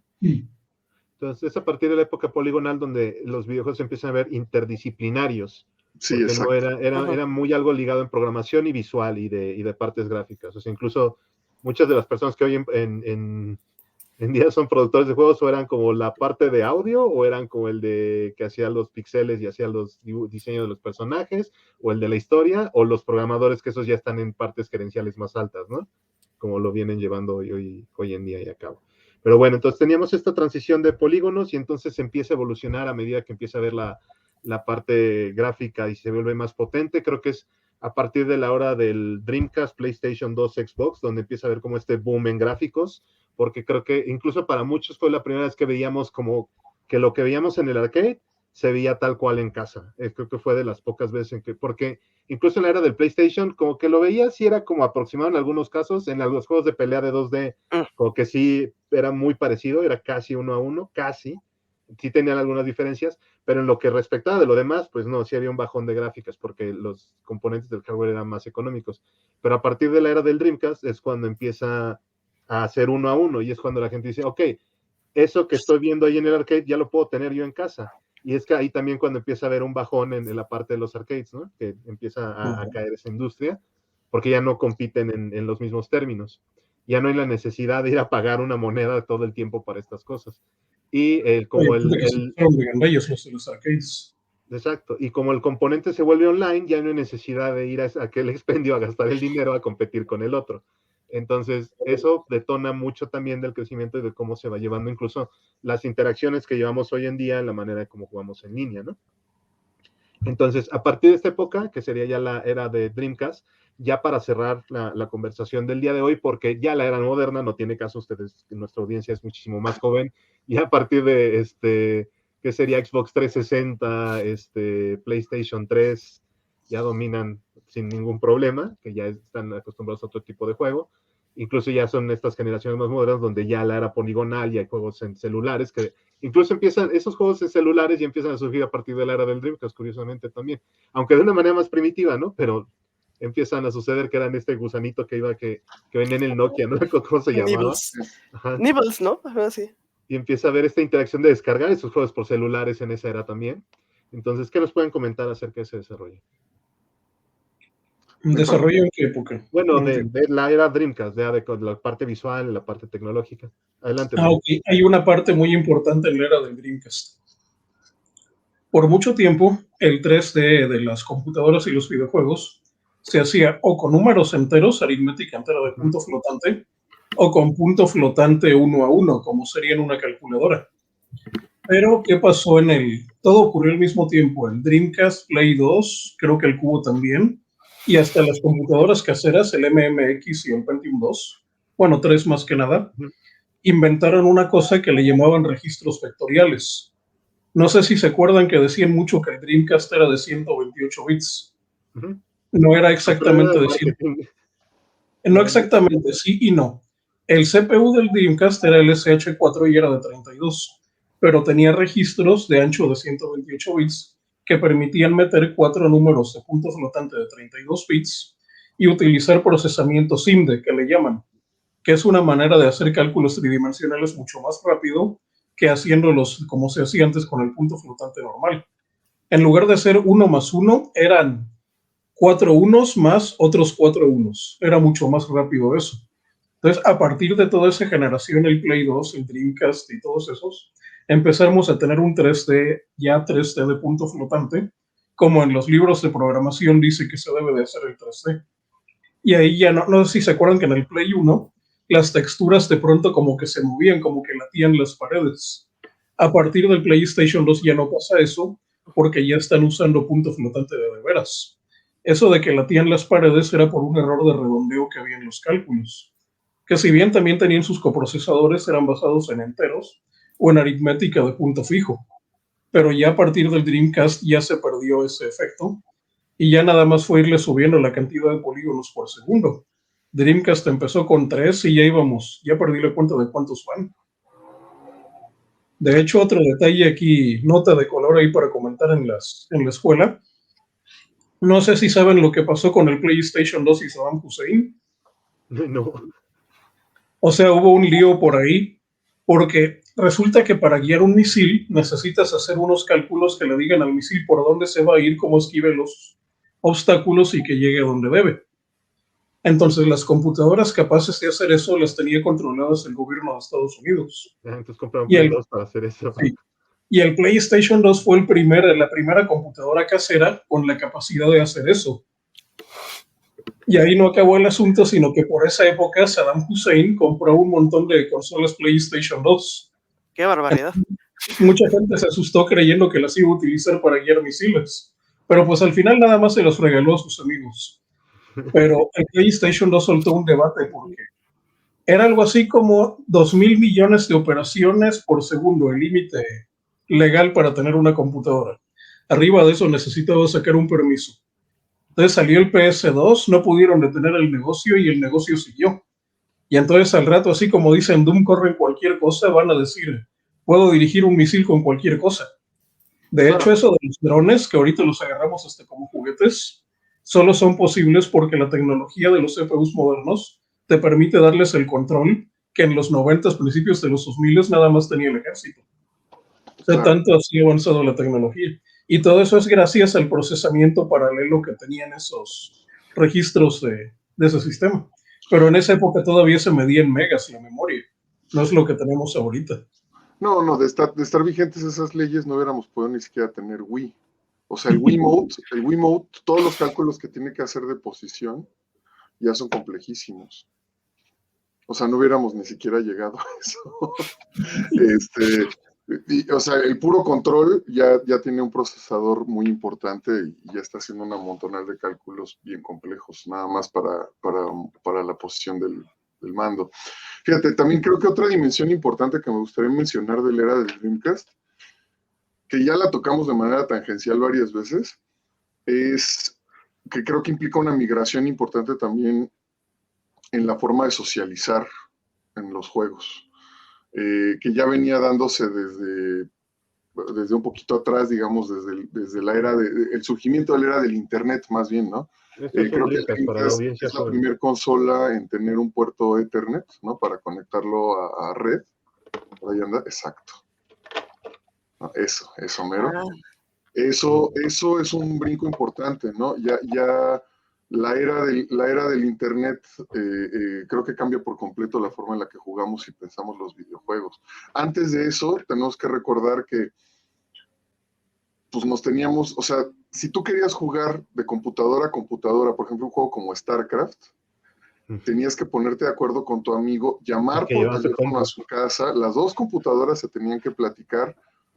Era un rollazo, o sea, lo llegamos a hacer, yo lo llegué a hacer varias veces, pero era un rollazo. Y era una cosa que hacíamos los que teníamos PC, pero la mayoría de los de consolas iban a la casa de alguien a jugar o se juntaban en los salones de Arcadia a jugar maquinitas.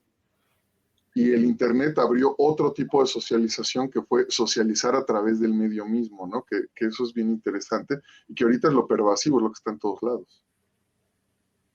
Y cargabas con tu monitor y tu CPU y todo, y era un relajo. Sí. Pero estaba bien padre eso. Sí. No, pues querías hacer una fiesta de una LAN party. Las LAN parties famosas, ¿no? Todo el mundo cargando su compu, su monitor para poder jugar porque la latencia de internet iba a destruir la experiencia de juego. Entonces te tenías que conectar en red local, ¿no? O si En red tenías... local, el cable por todos lados, tengo los CPUs enormes, igual que los monitores, porque en ese momento una lap no aguantaba nada. O sea, No, y yo creo que juguete. ahí sí Dreamcast es bien importante en ese sentido, ¿no? O sea, la inclusión de ese puerto parece una cosa sencillita, pero es un cambio. No, fue una maravilla. O más bien está reflejando un cambio que ya había ocurrido, ¿no? Que ya había ocurrido en otros ámbitos y que tenía que llegar a las consolas en ese momento. ¿Es correcto? Entonces, bueno, tenemos todo este avance y tenemos ya una era poligonal donde ya en ese momento queda bien cimentada.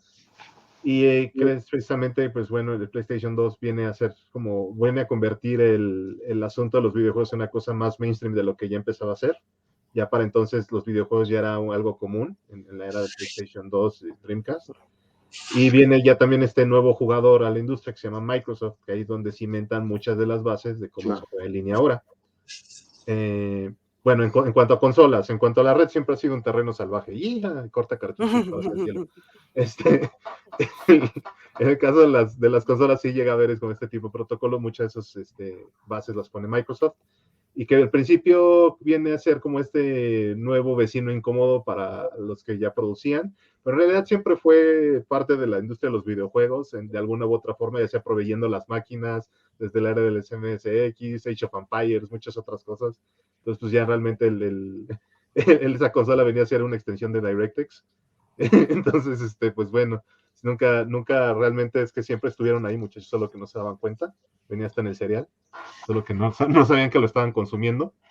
Entonces, pues bueno, viene ya a haber ya una comercialización más masiva de los videojuegos a partir de esta era.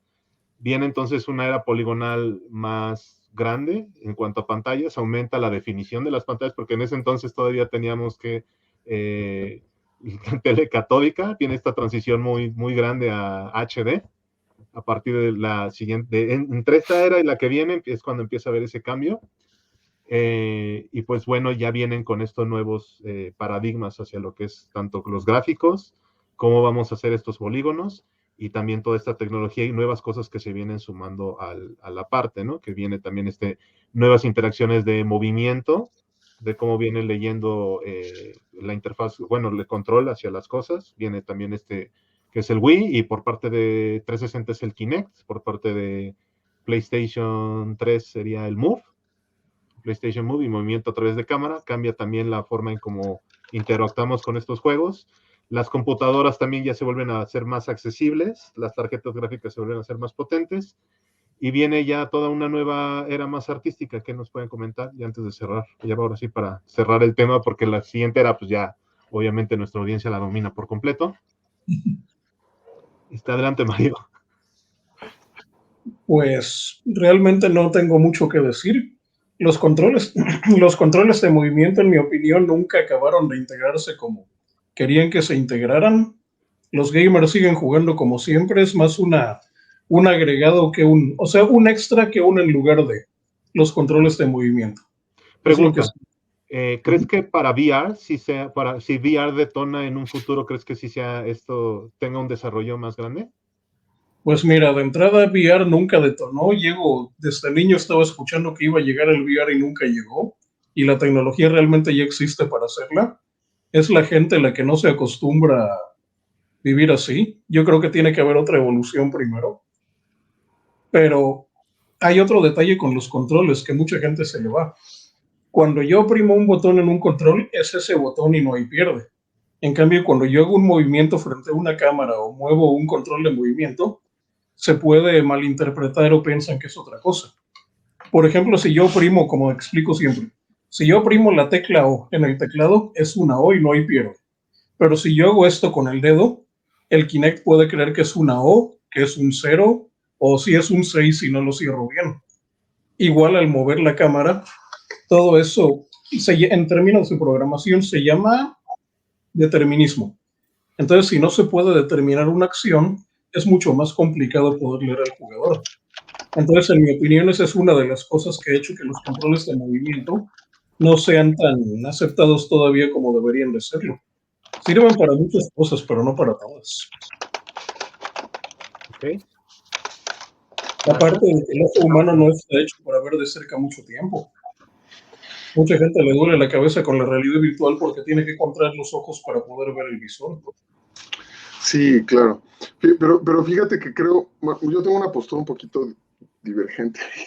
O sea, estoy de acuerdo que hay un tema de acostumbrarse al uso del VR. A mí también me cuesta mucho trabajo, incluso con los dispositivos actuales, pero sí creo que los recientes desarrollos en inteligencia artificial pueden apoyar en muchos de los problemas que hemos estado viviendo en torno al reconocimiento de los movimientos y algunos temas relacionados a VR. Más bien, yo veo el problema más grave en otro lugar. Tiene que ver con la propiocepción, con sentirse ahí. O sea, el VR, mientras sea ponerse un casco, o sea, un casco que te pesa mucho en la cabeza y tener un mando complejo en las manos, ¿no? Se va a sentir como estar en una especie de traje de astronauta o como en una escafandra de buzo del siglo XIX. O sea, no seguimos sintiéndolo ahí. Entonces, hay un tema que todavía falta bastante. Sí siento que estamos en pañales en VR todavía. Yo sí pensaría que es el futuro, pero está en pañales, ¿no? Todavía, porque es muy difícil, o sea, se sigue sintiendo muy distante, muy raro, todavía marea, o sea, un poquito como lo que nos pasaba a mí con Tempesta Blanca, con Doom en algún momento, pues nos pasa con el VR ahorita, y le pasa incluso, y no es un tema generacional, le pasa a jóvenes y adultos, o sea, el VR todavía se siente raro, pero creo que conforme vayamos dándole ese refinamiento, va a salir adelante. Creo que también es un problema un poquito del huevo y la gallina. Cuando haya ventas masivas de dispositivos VR y todos tengamos VR en nuestras casas, va a haber un brinco importante en el desarrollo de esa tecnología que la va a mejorar muchísimo. Creo que como pasó con el celular. Yo diría que si vamos a hacer un equivalente, el VR ahorita está como en la época cuando estábamos con las Palms, donde eran dispositivos que ya o sea, que ya eran disponibles masivamente, pero solamente algunos iniciados traían el dispositivo, ¿no? La Palm o la Newton de Mac, ¿no? En la mano. Y de repente, ¡pum!, ¿no? Surge el smartphone como algo masivo. El iPhone creo que fue el que hizo el cambio. Lo que nos está faltando es el iPhone de VR. Sí, o sea, porque siento que todavía es como muy aparatoso traer el cable y todo eso. En el momento que sea inalámbrico con mejor resolución y mejor frame rate, creo que le va a ayudar muchísimo. Bueno, porque... ya va por ahí, pero creo que aparte de eso son muchas más cosas las que... O sea, creo que seguimos en la Palm, o sea, en la era pre. En mi experiencia, yo, o sea, sí he sentido que va bien en términos de shooters, rail shooters, en términos de juegos de ritmo, sí los han sabido, o sea, son como géneros que sí son muy viables para VR, porque incluso jugar juegos de ritmo me es más sencillo hacerlo en esto que hacerlo en control. Y creo que hasta el input ahí me ha ayudado bastante, pero ya en como términos de experiencia, así como hacer un RPG o algo así más complejo, todavía no está ahí. O sea, en términos de como experiencias chiquillas, creo que sí es algo entretenido, muy ameno, pero en términos ya como de un juego más complejo, sí todavía falta ese asunto de desarrollo y como que todavía no hay un estándar completo en el término de los controles de movimiento. De hecho, no, y además tenemos la cosa de la realidad aumentada, ¿no? Que creo que ahí hay mucha más cancha por el momento, en función de que el teléfono inteligente es mucho más accesible que un casco, ¿no? Como que un visor, ¿no? Adelante, María, perdón. Los point and click, no sé si los jugaron, a eso sí les veo mucho campo en la realidad virtual, porque en lugar de estar pasando el puntero del mouse por la pantalla, vas moviendo con la mano a ver qué hay. Se me hacen más jugables los point and click en realidad virtual que en cualquier otro método. Y esto sí le veo espacio. Yo lo veo como estas sesiones como de películas interactivas, que han sido como YouTube en VR, sí está padre. Los rail shooters creo que ha sido como el boom del VR, o sea, en medida de que te permitan disparar esas cosas, creo que el mejor género que funciona en ese asunto. Pero tendrían que ir experimentando poco a poco para que, en vez de ser solo experiencias de algunos minutos de juego tipo arcade, se conviertan ya en juegos más complejos, ¿no? Y eso va a depender mucho también de la tecnología, la resolución.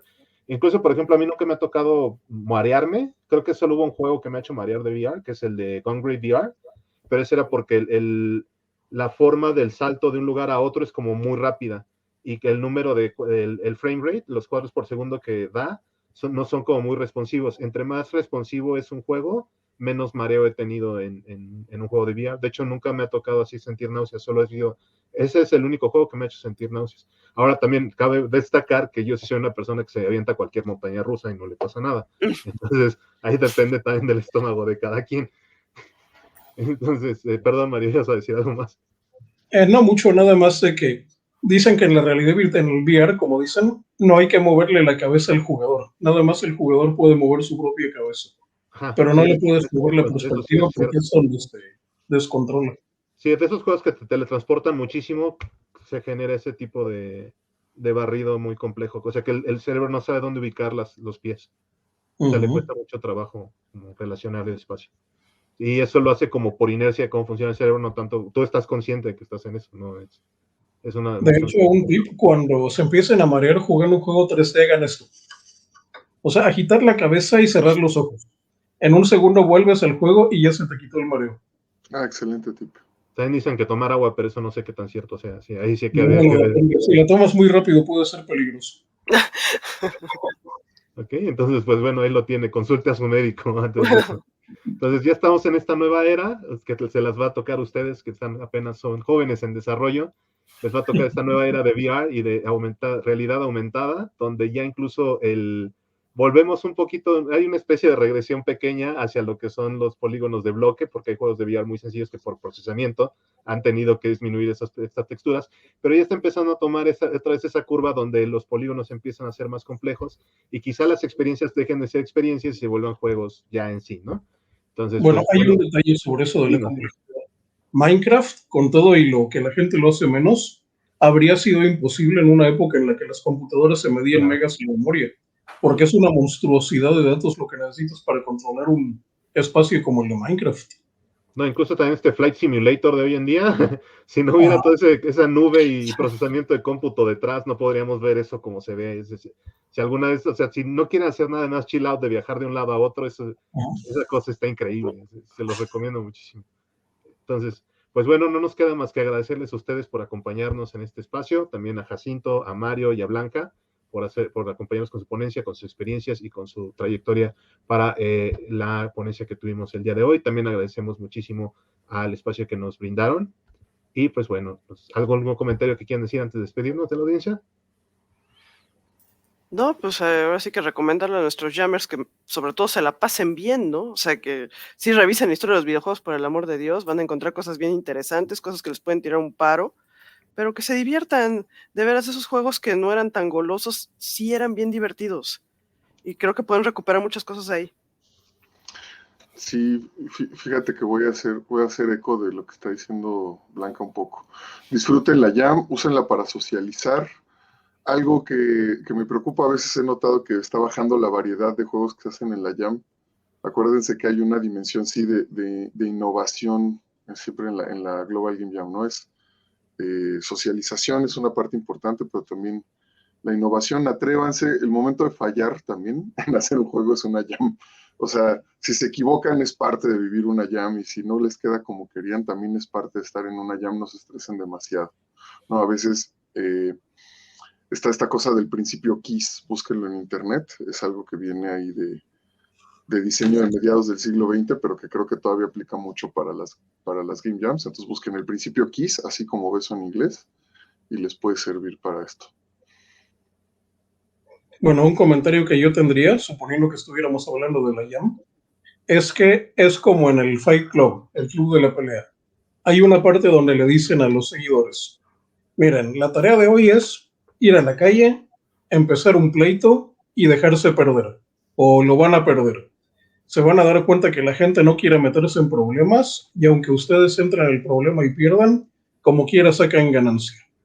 En los jams es lo mismo, o sea, tú entras, tú haces todo lo que puedes, pero aún con la idea de que no importa mucho si ganas. Lo que importa es realmente poder aplicar y aprender y compartir unos con otros. no tiene mucho caso ponerse a competir porque aunque compitas, por muy bueno que sea el juego, realmente no va a ser un juego comercial, por eso no hay que preocuparse tanto. Importa más, como dicen los otakus, el verdadero tesoro son los amigos que encontramos en el camino. Así es como hay que agarrar las llamas. Eso. Además, eso que salió mal hoy, quizá mañana puede retomarse el concepto y salir mejor. Entonces, pues bueno, los dejamos y muchísimas gracias por su atención y nos vemos. Ya, producción, gracias.